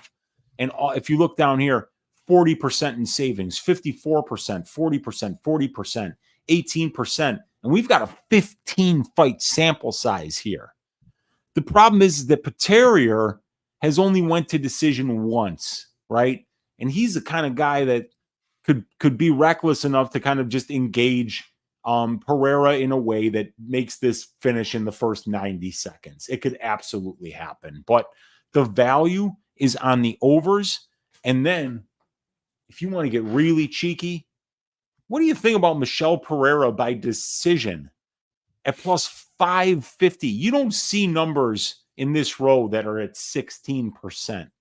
Michel Pereira's win condition, according to the previous statistics, is 31.17% by decision. And we're only paying 15.38% on that line. Because if this fight goes the full 15, you know, Pereira's done a great job of winning minutes at this level. And he's really hard to find, and he lands big, impactful shots. So I like these decision props here, plus 550, plus 1,300 for Pereira. I think the fight probably does finish inside the distance, but can you imagine paying minus 600 for fight doesn't go to decision and then Pereira just dances around and pulls a fucking stunt? You don't think that could happen? You don't think that this guy in front of a live crowd in Rio de Janeiro is going to have like a 4-minute dance routine prior to this fight? There is so much shit that could go wrong on the Pereira side, and your evening is going to be cratered, and you're going to wonder why it all went tits up. And maybe it's because you bet on Michel Pereira to continue doing what you thought he was going to do, but you know it might not be the way it goes from here on out. So I just think that there's a ton of value on the overs here, and the decision prop for Michel Pereira might be something I'd take a quarter unit stab at. Yeah. I can't touch this one, man. I mean, I don't know. I don't like it. I don't like anything here at all. I think Pereira probably finishes them, but it's just minus 285. You know, you can't get there. But yeah, I get it. I bet Michel Pereira 2-3 sub his last time out, and then I bet the fight ends in round 2 and round 3, and then the Petrosky fight. And I keep getting burned. It keeps being round 1. So we'll see. I'm not touching this one, but I wish everybody a luck that is. Michel Pereira fights are tough in general, but they're a lot tougher now because his last 2 fights, just weird outcomes, just really weird outcomes. This is going to be such a sweat. It could be free money in hindsight. It could, like we just said, could be doing some dance moves, some Superman pump, but he doesn't do that anymore, really. So we'll see. Oh, he had a full dance routine last time out against Oleg Sejcek, Brady. Full dance routine, choreographed with his coach. They had a sing. So they worked on that. That's like if I were to try to do that dance, I would have to sit there with some bitchy dance instructor, you know, telling me that I got 2 left feet and I'd be getting it wrong. Dude, it would take me like 3 days of hard effort to come up to be able to do that. So Pereira's working on that shit, Brady. I'm telling you, there's gonna be a dance routine. If that was a line that was bettable, I'd be smashing it. And there's a high probability of a stunt on the Pereira side. I mean, he's pulled stunts before. I mean, I'll never forget the Tristan Connolly stunt. How do you lose to Tristan Connolly? Didn't that guy fight at bantamweight, Connolly? Featherweight, you know, I mean, he's a featherweight beating a guy that's right now starching middleweights. That's crazy, man. And then the Diego Sanchez DQ. Another stunt. There's been some stunts in the past for sure. So not a guy I want to play minus 600 on. Pereira will knock him down with the Superman punch, then follow with the backflip, guard pass, sneaky head stomp. Pereira, but Bateria by DQ. Hey, There we go. It's in the possible outcomes. It is in the possible outcomes. Pereira decision plus 450 on 365. Yeah, Pereira by decision on Bet Rivers is plus 575 right now. Plus 575. Colby loving the Pereira by decision. Nasty saying it's not going the distance. Yeah, it's minus 600 not to. Minus 600 not to. Minus plus 600 for the Pereira decision on Rivers. Goodness. Yeah, I saw it there, and then it moved in front of my eyes, and it went to 550. Yeah, I think it moved back just recently. Okay. But Pereira has gone to lots of decisions. Yeah, a ton. Even against Fiallo, who was one of the worst chins. Agreed. I get the value, but with Ihor's fighting style, it's not going the distance. That's fair. It is the Ihor Bateria fight. I'm taking Pereira by finish no matter what. Nothing wrong with that, man. It's just you're laying a bunch of chalk. Like that could be one of the plays where you're smashing your TV and laying minus 285 on this guy to finish. Stop dancing. Hit him. Stop dancing. Like that. I could just totally see that, Yeah, but I get it. He should finish him. Wheezy, the average song is about 3 minutes, so he's going to be dancing for around that time. I mean, these guys can pick longer songs. I mean, Gene Silver. Not if you're listening to the shit that I'm listening to, Dix Insider. I've got like 14-minute psychedelic jams that I could take acid and just rock out to. I mean, and Pereira might do the same shit, man. I'm telling you, there's a dance routine coming. You mark your Uncle Wheezy's words. Yep. Local Man Shakespeare saying point deduction 2000. Could see like a backflip. Are you allowed to backflip onto your opponent? I remember when he did that against Nico Price, and Nico Price is looking at the ref like what? What's going on? And the ref is like, if I had an earpiece, I'd ask if that's legal because I have no idea. It's not the kind of thing they cover with you, because you're just never going to expect to see somebody actually do a backflip onto their opponent. But and he kicked Pereira him. Pulled that. He kicked him on the way down, and it didn't feel legal to me. But yep. He does the backflip to disguise a head stomp. Yeah, he did step on his head. I've seen him do it a couple other times. Wow. Yeah, we could see it. We could see it. All right. So we'll keep moving on then to Vitor Petrino going against Anthony Smith. Like a lot of these fights on this main card, another really juice line, Weezy. We got Vitor Petrino minus 600. Anthony Smith, a plus 425 underdog. The over-under sitting at 1.5 rounds. The over 1.5 is minus 200. The under 1.5 is plus 160. The fight goes the distance plus 200. The fight doesn't go the distance is minus 260. And yeah, it's a tricky fight. Like, Petrino, I think he can win this fight really however he wants. If he wants to go out there, keep it standing and knock out Anthony Smith, I think he can. If he wants to go out there, take down Anthony Smith and win minutes en route to a decision, I think he can. It's just how does he get it done? It's really hard for me to pick Anthony Smith. I get why he's such a big underdog, so I think it is Petrino winning. It's just I'm not sure how he wins this one. I could see a decision. I could see a knockout. I don't really think of subs live, but maybe he subs them as well. Anthony Smith's been finished 15 times in his career. I think like 9 or 10 knockout losses at this point. The rest are subs. Another chalky favorite, Wheezy. What's sticking out to you on this one here? The decision prop for Vitor Petrino is plus 245, and his money line is minus 550. And I like Petrino. I think he's a great fighter, and I think he's just going to keep winning fights for a while, including this one. And I think he's got a very bright future.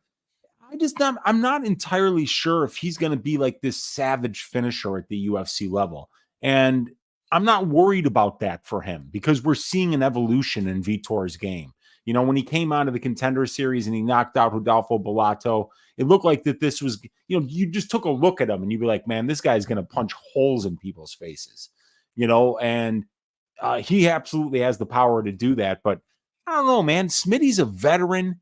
He's just been around forever. I got a funny feeling that this one's going to decision.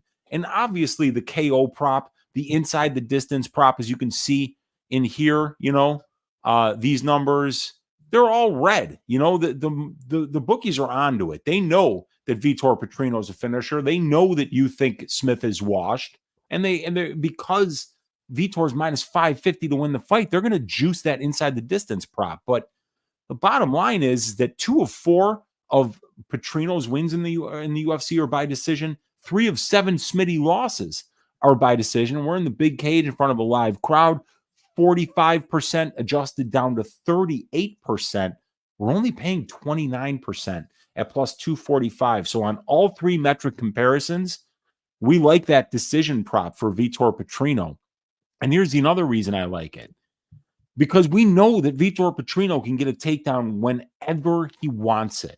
And when he gets takedowns, he's probably going to stay on top and win the minutes.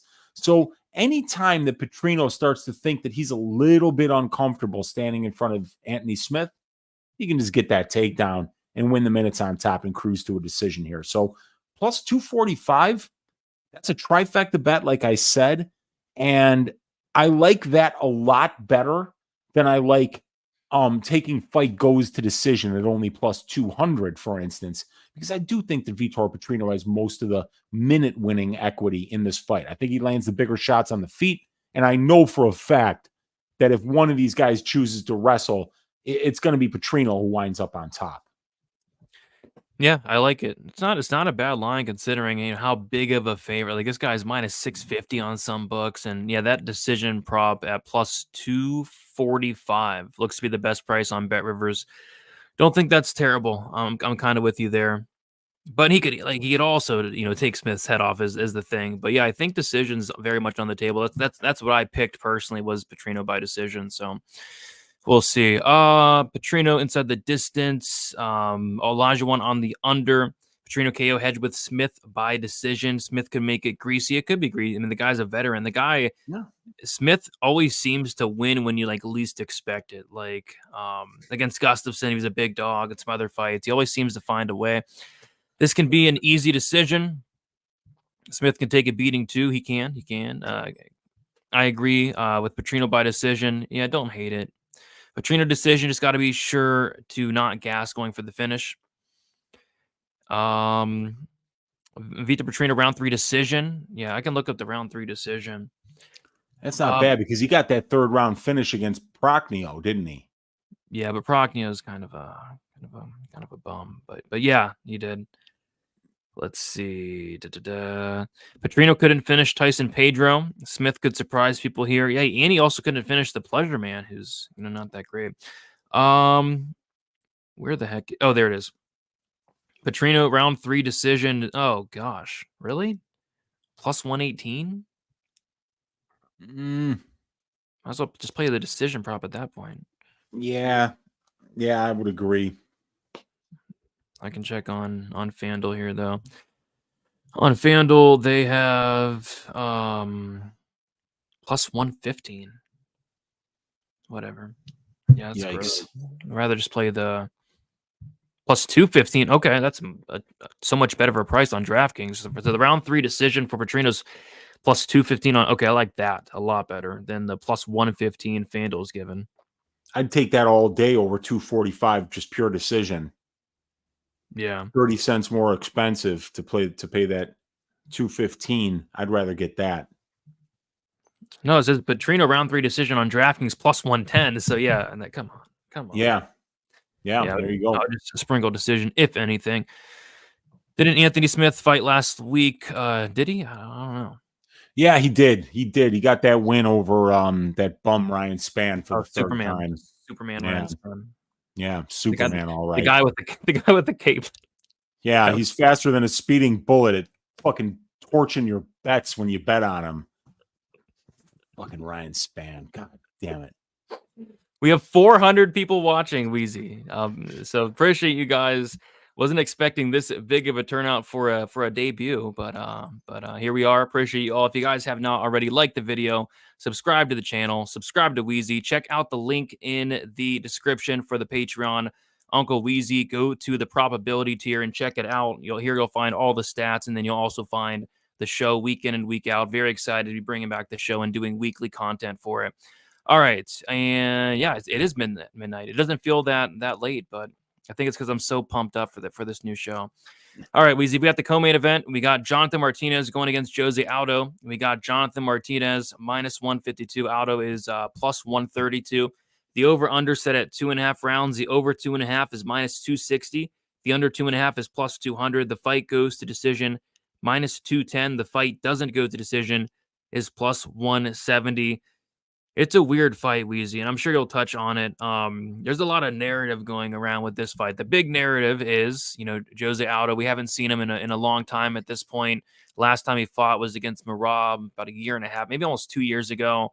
He's coming back at 36 years old at this point, and I don't know what to expect. Like if this was, Jose Aldo a couple of years ago, still active, I'd be a lot more confident in him. But even like if he shows up and looks solid, I think it's a close fight.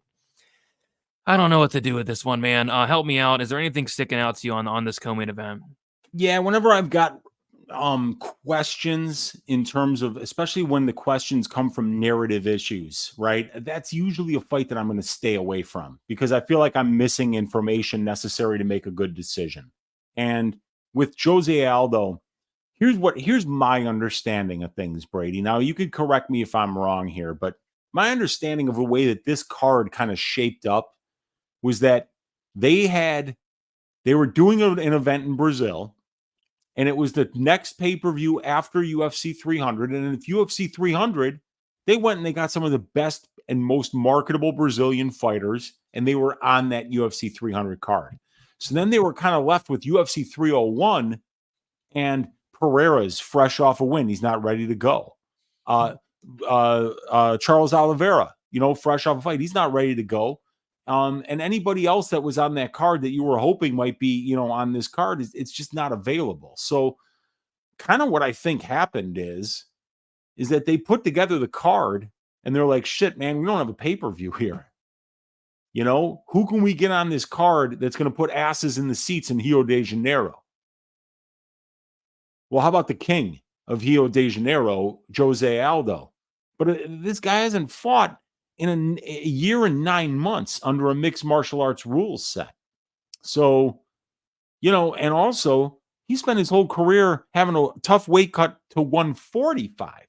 Now, after a year and 8 months, now he's going to make that cut again down to 135, fight a guy that's 7.5 years younger than him, that throws a lot more kicks, a lot more volume, does a better job of maintaining distance. So, I think it's Jonathan Martinez by decision. Aldo is going to be a very difficult guy to finish. The bookies are all over the overs. They know that the overs are, where people are going to look here, and they're pricing them up so that there's not a lot of value on them. And there's not enough plus money on the unders for me to take a shot. Like only one of 20 combined fights for these guys is finished in round one at the UFC level. One of 20. So these guys aren't, they're not murderous power punchers, because usually that's when the power comes. These guys are finding some finishes a little bit later on in fights, but yeah, man, it's not a lot of fights that are finishing inside the distance for these guys. So, I like these over bets, Brady, but they're all juiced to the tits. So I don't know what to do there. And then they just released props on this today, so I don't even have the lines. Can you spit some lines at me again, my man? I'm sure they won't be great, but I can certainly spit them to you. Yeah, do that. What do we got for inside the distance for these two guys? So Aldo inside the distance is plus 600. Oh, wow. Yeah, that is wow. David Grant finished Martinez. And then Martinez inside the distance is plus 300. 300, okay. And then what do we got for KO, sub, and beast for these guys? KO Martinez 390. 390. Aldo knockout 700. 700, okay. Martinez sub plus 1400. Whoa. And Aldo sub plus 2800. Woo. Right. Man, Aldo by sub. Let's go, baby. It is a black belt. Martinez decision plus 150. 150, okay. And then Aldo decision is plus 215. 215. Okay.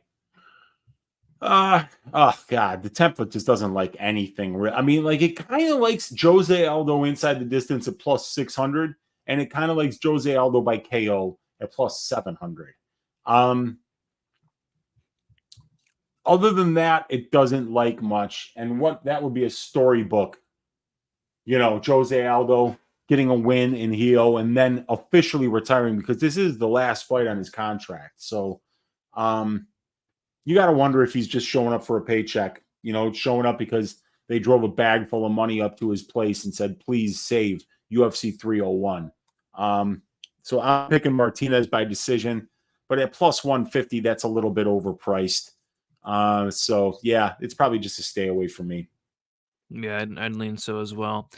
The level of competition disparity is ridiculous between these two. Yeah, it is. Aldo KOs him in 30 seconds. He's calling it. That'd be an incredible call. UFC begged Aldo to come back for this pay-per-view. Agreed. Yeah. I ended up playing the Aldo money line, but I'm thinking it's Martinez by decision. Weezy had a good argument at StatZaggers. Aldo could be pushed for this card. Yeah, good chance. Where are you betting the weight misses? I think only Canada has, you can bet on the weight misses, but somebody cashed a nice Onama weight miss last week. Does DraftKings have it available? Just in Canada, I think. Oh, okay. Yeah. Got it. They need to bring it to the. I would love, betting on some of those props. We talk about it every week. Some of those weight miss props. Yeah. Aldo finish only plus 175. I don't mind it. The only thing that does scare me, is if Aldo is just showing up for a paycheck, then it could get ugly. Because Martinez, this is a guy that's young. He's improving. He's looking, better and better each fight. 600 for Aldo inside the distance. Yeah, it's a big number. Yeah. And Derek Slate, we appreciate you. Derek saying a Petrino in the over 1.5 on DK is minus 165. I can dig that. Dig it. Me too. The prop for the draw, it's I think plus 8,000 on 365 and plus 6,600 on Bet Online. You think there's a draw in this fight? I could see it happening if there's a point deduction, if there's a 10-8 round. I mean, I could see this fight playing out close. Oh, I think it'd be very close. That's why I was kind of looking at maybe like the Jose Aldo plus 3.5 point spread. I think he can win a round in Brazil. I mean, come on. Even if he doesn't win a round, you think the judges can maybe throw him one or two? I mean, yeah. If you're not going to go out there and aggressively try to win the round, you're going to leave it for the judges to choose the winner in the end. And we know that they're not always reliable. They're not? They're not. Yeah. What? Yeah, you got to tune into probability here to get that kind of nugget of information, though. Only us two know that. That's breaking news to me, even that the judges aren't reliable. But all right. So yeah, that is breaking news for sure. The judges indeed are not reliable. All right, Weezy, it is time for the main event, the flyweight championship on the line. We got Alexander Pantoja going against Steve Erceg. This money line's been coming down. Alexander Pantoja opened up minus 255. He's currently minus 182. Steve Erceg opened up plus 215. He's currently plus 157. The over-under set at 3.5 rounds. The over 3.5 is minus 150. The under 3.5 is plus 120. The fight goes to decision plus 125. The fight doesn't go to decision minus 155. Weezy, throughout the week, Erceg money line has been smashed, and these overs and the fight goes has been smashed. Anything sticking out to you on this fight here? Yeah, these 5-round prop templates only take into consideration the 5-round fights, so we don't have much data here. But both of Pantoja's 5-round fights have went to decision in the UFC, but he's fighting a very good level of competition in Royval and Brandon Moreno, and Brandon Moreno gets finished by nobody. So, these unders could hit, but the overs are what the template likes here. And then as far as this goes, we're only taking into consideration once again the 3-round or the 5-round fights here, but Pantoja by decision is what caught my eye. But Cody Durden, who's training with Pantoja, is saying that he thinks that Pantoja is going to go out there and finish this dude in the 2nd round. He's saying that this is a huge mismatch and that there's no way Steve Erceg is going to have anything for Pantoja. So Pantoja inside the distance at plus 125. That's not juicy enough when the money line is only minus 182. You know what I'm actually looking to do here is maybe just parlay up Pantoja's money line. Yeah. Yeah, I did watch that Cody Durden breakdown as well. I watched the first half of half the battle. And yeah, he was kind of acting like it's like one-way traffic here type thing. Like Yeah, Ursac's and not ready. and that's because he's been in the room fighting that dude, and he knows what Pantoja has. So it just depends, though, because maybe if Cody had been in the room with Urseg, he might be like, damn, like this guy's huge. He's big for the division. The boxing looks good. The back takes are really slick. He's got a great chin. He's got good conditioning. So it looks like thus far against the level of competition that we've seen Steve at, that he's doesn't have any holes. But we're going to find out if he does when he fights Alexander Pantoja on Saturday. This is a guy that's a lot more experienced than him. He's fought the much better brand of competition than him. And, the striking and the grappling numbers are both impressive over a very large sample size of UFC fights against top-level competition. So I like Pantoja here. And another angle on why I think the money line is parlayable at this price is Pantoja's never been finished. So you've kind of got to bet that Urseg not only wins 3 rounds, but maybe 4 in Rio de Janeiro to get that decision to go his way. He's going to have to win dominantly over Alexander Pantoja. So I like Pantoja quite a bit. And I think the decision prop at plus 290-ish is interesting. But the money line, I think, is a good parlay piece as well. Yeah, I'm just gonna sit back and wait on the money line. A lot of people are on Steve Urseg this week. This line's been just crashing down. So I'll see where the money line does go. Yeah, I mean, there's a lot of like questions, man. Like, Urseg looks great. It's just, I mean, he beat Matt Schnell, Alessandro Costa, David Dvorak. Those are good wins. It's just Pantoja's fought everybody at this point. Moreno, Royval, Figgy, so on and so forth. So this is a big step up, a big test for Urseg, and we'll see if he can pass it there. But I'm with you in terms of Pantoja. I'm just gonna sit back and see where the line goes, though. All right, let's see what you guys got in the chat, and then we'll do a recap, and then we'll do a probability parlay, and then we'll head out of here. All right, Elijah went on the under 4.5. Also played Pantoja moneyline minus 210 and Pantoja by sub plus 260. I'm not sure how I'm going to play this one yet. What am I missing here? How is money coming in on this? I mean, Urseg's not a dweeb. Come on, let's be nice. Yeah, a lot of people on Urseg. Steve is going to shock the world, aka a few thousand fans. Nasty on Urseg. Fight ends by KO. Do you have the KO submission stats available? Yeah, for sure. We've always got that. That's part of the product here is the advanced matchup template. So we know that Steve Urseg has 6 wins by submission and 2 by KO out of 12 pro wins. And for Pantoja, 10 wins by submission, 8 wins by KO. So 18 out of 27 wins. So it's 2/3 finish rate for Alexander Pantoja. And neither one of these guys has ever been finished. But Steve Urseg only has 1 professional loss. And I think he's been scheduled for 5 rounds once outside the UFC, or maybe even twice. We actually have that information here. This is Steve Urseg. He's had 2 fights scheduled for 5 rounds outside the UFC. Unfortunately, they both finished in round 1. So we don't know how he's going to look in the later rounds of this fight. He's never been past the 3rd round. Yep. Best By worker with a belt, the 40-year-old version becomes USC champ. After Aldo loses a unanimous decision, Pantoja is going to feel immense pressure to come out and get a finish to salvage the night for his home team. Pantoja is going to be reckless, and he's going to walk into a KO. Dixon, I don't know. You're reaching, Dixon. I don't know. Don't look to narrative things like that to make your decisions for you, my man. Wheezy, am I correct? I think Pantoja is a little bit more durable than Matt Schnell, just a little bit.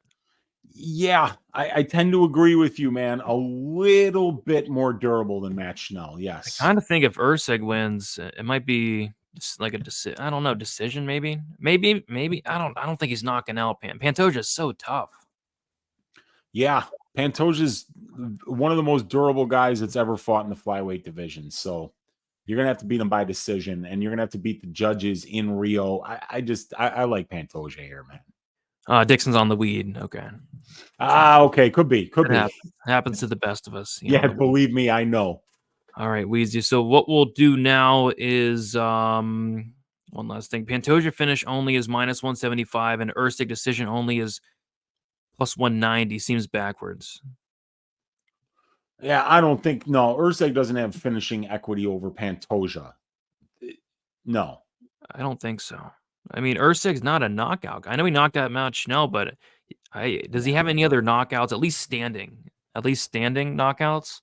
I Maybe think he's got one on the regional scene that's actually pretty devastating, if I'm not mistaken. Yeah, But I I know don't what you're have it talking in front of me. He didn't knock out Shannon Ross though. He subbed him. He probably dropped him first. Even Jesus Aguilar, he did drop him. Jesus Aguilar knocked out Shannon Ross. Ursig 17% knockout rate, 50% by sub. So he subbed Shannon Ross. Yes. That guy's really good. All right. So Weezy, what we'll do now is we're gonna do a quick recap of the spots that we like. My computer died, so I completely gave up on the notes. I'll try my best. But I saw you writing things down. So go over what stuck out to you, and then we'll try to come together. You'll give a leg, I'll give a leg, and let's put together a probability parlay. Okay, so we started off with the first fight of the night, Borjas versus Costa. I like that sub for Costa plus 550. The Bonfim Pichel fight, definitely liked on the Pichel side, Pichel by decision. That's how he wins this fight, plus 650. And Bonfim decision plus 170. But I also like that fight goes. That's almost a trifecta bet still at plus 100. So those are some spots that I like there.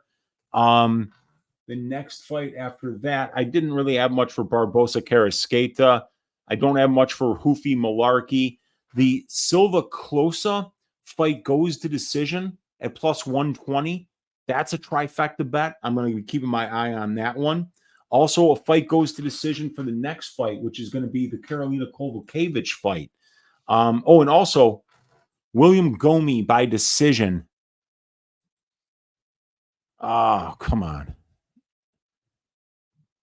There we go. William Gomis by decision at plus 225, I think is a pretty good look this week.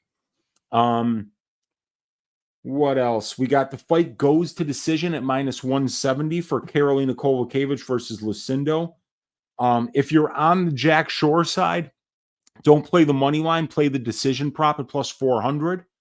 I like Caio by decision plus 240.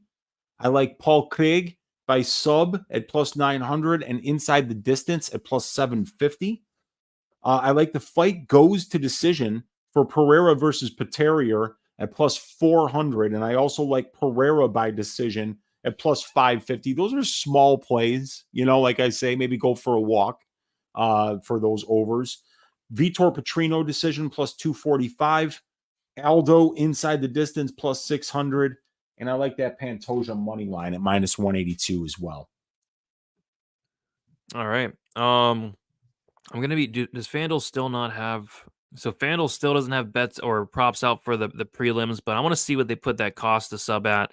Looks like right now, best price is plus 550, but I want to see where FanDuel has it. So yeah, I have my leg for the probability parlay. It is minus 175 on. I'll do it on DraftKings. It's easy to look at here. So it is the fight goes to decision in the Lucindo Karolina fight at minus 175. I like that one as well. That's one of the ones that I marked down. But why don't we? Because here's another one that's pretty good. If we were to parlay that with that's more of a stylistic read. Let's go with that closer. No, I don't like that either. Son of a bitch. Take your time. Yeah. See, remember I parlayed up that over 1.5 rounds for Bohio versus Craig. Yeah. And I kind of want it to be a data read, but I kind of feel like that fight goes over. So why don't we do that? Why don't we do over 1.5 for Bohio versus Paul Craig, and we'll do the fight goes to decision for Iasmin Lucindo versus Karolina Kowalkiewicz. What does that get us? Comes out to around like plus 132. Plus 132 probability parlay. Let's hit it. Kowalkiewicz fight goes Craig Bahayo or over 1.5. Yep. Usually I'd like some violence, but they're not giving us any bettable violence lines this week, it looks like. And we're in the bigger cage. We're in the bigger cage as well. So I think we do get a lot more decisions this week. So, and my prop of the week is going to be Caio Bahayo by sub at plus 240. I'm playing that for a half unit, maybe even a full unit. You're playing Caio Bahayo by sub? Oh, I'm sorry. Caio Bahayo by decision at plus 240. Oh, I was going to say, oh, it's not, it got hit, Wheezy. Where's it at? Plus 215. Ass. Yeah, that is ass. Oh, well. We'll figure it out. We'll find the next value spot. But that probability parlay plus 132. We're going KK fight goes and the Craig Bahayo over 1.5 rounds. Yeah, probability moving lines, Wheezy. Let's go. I love it, baby. I love it. That's good. That means people are listening to us. And we wouldn't be doing this if people weren't actually thinking that there was some value in the content. And if you find value in this content and you want to be part of this show every week going forward, and you want these stats for every single fight on the card, you could have the advanced stats for both fighters. If I can get my mouse to work, there we go. Gene Silva, career UFC stats, all right there. William Gomis, career UFC stats, all there, and everything before the UFC there. The advanced matchup template with the stats side by side so you can compare them in all the major categories. The over-under template so that you can find plus EV bets in every single over or under bet that's available to bet on for the fight. We're going to give you the analytics, the benchmarks, the fighters' combined performance, and the implied probability of the betting lines. And then also, just the same way we analyze these over-under bets, we're gonna analyze them on this betting template as well. And you get this cheeky analytics page as well that gives you all the analytics for every division, Brady, here, all the way to the left on this spreadsheet. You get all the 5-round over-under count percentages for every single division. 3-round fights, all 4,934. We have them spread out here between women's strawweight going all the way up to men's heavyweight. Ever wonder how fights end? You ever wonder how many men's lightweight fights have ended by knockout? Well, 253 of them out of the total, so 30.63%. It's all right there, Brady. Yeah. The analytics, the statistics, the model building so that you can find plus EV bets with all of my hard-earned calculations that I've done to give you these numbers. Join us on the Patreon, patreon.com/Uncle Weezy, and then also dubclub.com. Look for Uncle Weezy on there. This product will also be available there. $25 a month, content only as well that you will get with this package in addition to all the statistics. Yep, check it out. Link is on. It's scrolling across the screen right there. Scrolling across the screen right there. All right. So yeah, we did it. We went through every single fight, did the recap, the probability parlay. So what's left? What is left? What's left is to stack cash tickets like flapjacks for UFC 301, Brady. I'm looking to make a lot more bets here. I've talked through these spots with you. There are going to be some triggers pulled later on tonight. Check it out on the Patreon. I'll be sending out all my bets there. And appreciate how many people we got watching right now? 437 between YouTube and Twitter. 440 now. Appreciate all 440 of you for checking out this new show. And if you have any love for your Uncle Weezy at all, join up on the Patreon, join up with the community. We're going to be doing great stuff, and you're not going to be able to see this kind of innovative content anywhere on the internet. You got to come to us to get it, and we're going to be here providing it every week on Patreon for you guys. Every week we go deep. We go deep, man. We cover all angles, every angle imagine. Angles you wouldn't even think of. That's right. That's right. Heck yeah. Talking about Dolly Parton in here, or was that the last show? I forget. That was Either way. That was the last show. Okay, yeah. I mean, like, dude, it's all running together. I've been on camera over 5 hours today, Brady. And then, did Clint's show on Monday, did Stat Diggers on Sunday. It's been a long week already. And then you can check me tomorrow, 1:05 Central Time. If like the 8 hours that I've been on camera this week isn't enough for you, if you haven't had enough Uncle Weezy yet, come check out Just the Tip. We'll break down all 14 of these fights, give you a dog pick, Uncle Wheezy's ass shaving of the week, and I'll give you all my track bets as well. There you go. Go check out Uncle Wheezy. Yeah, I got my full card breakdown out already. I'll be doing my DraftKings video and Prize Picks video tomorrow for Thursday, and then live Friday for final thoughts as always, and then live Saturday for best bet as always as well. Thank you all so much for watching. Leave a like on your way out, subscribe to the channel, and best of luck for UFC 301. See you guys later.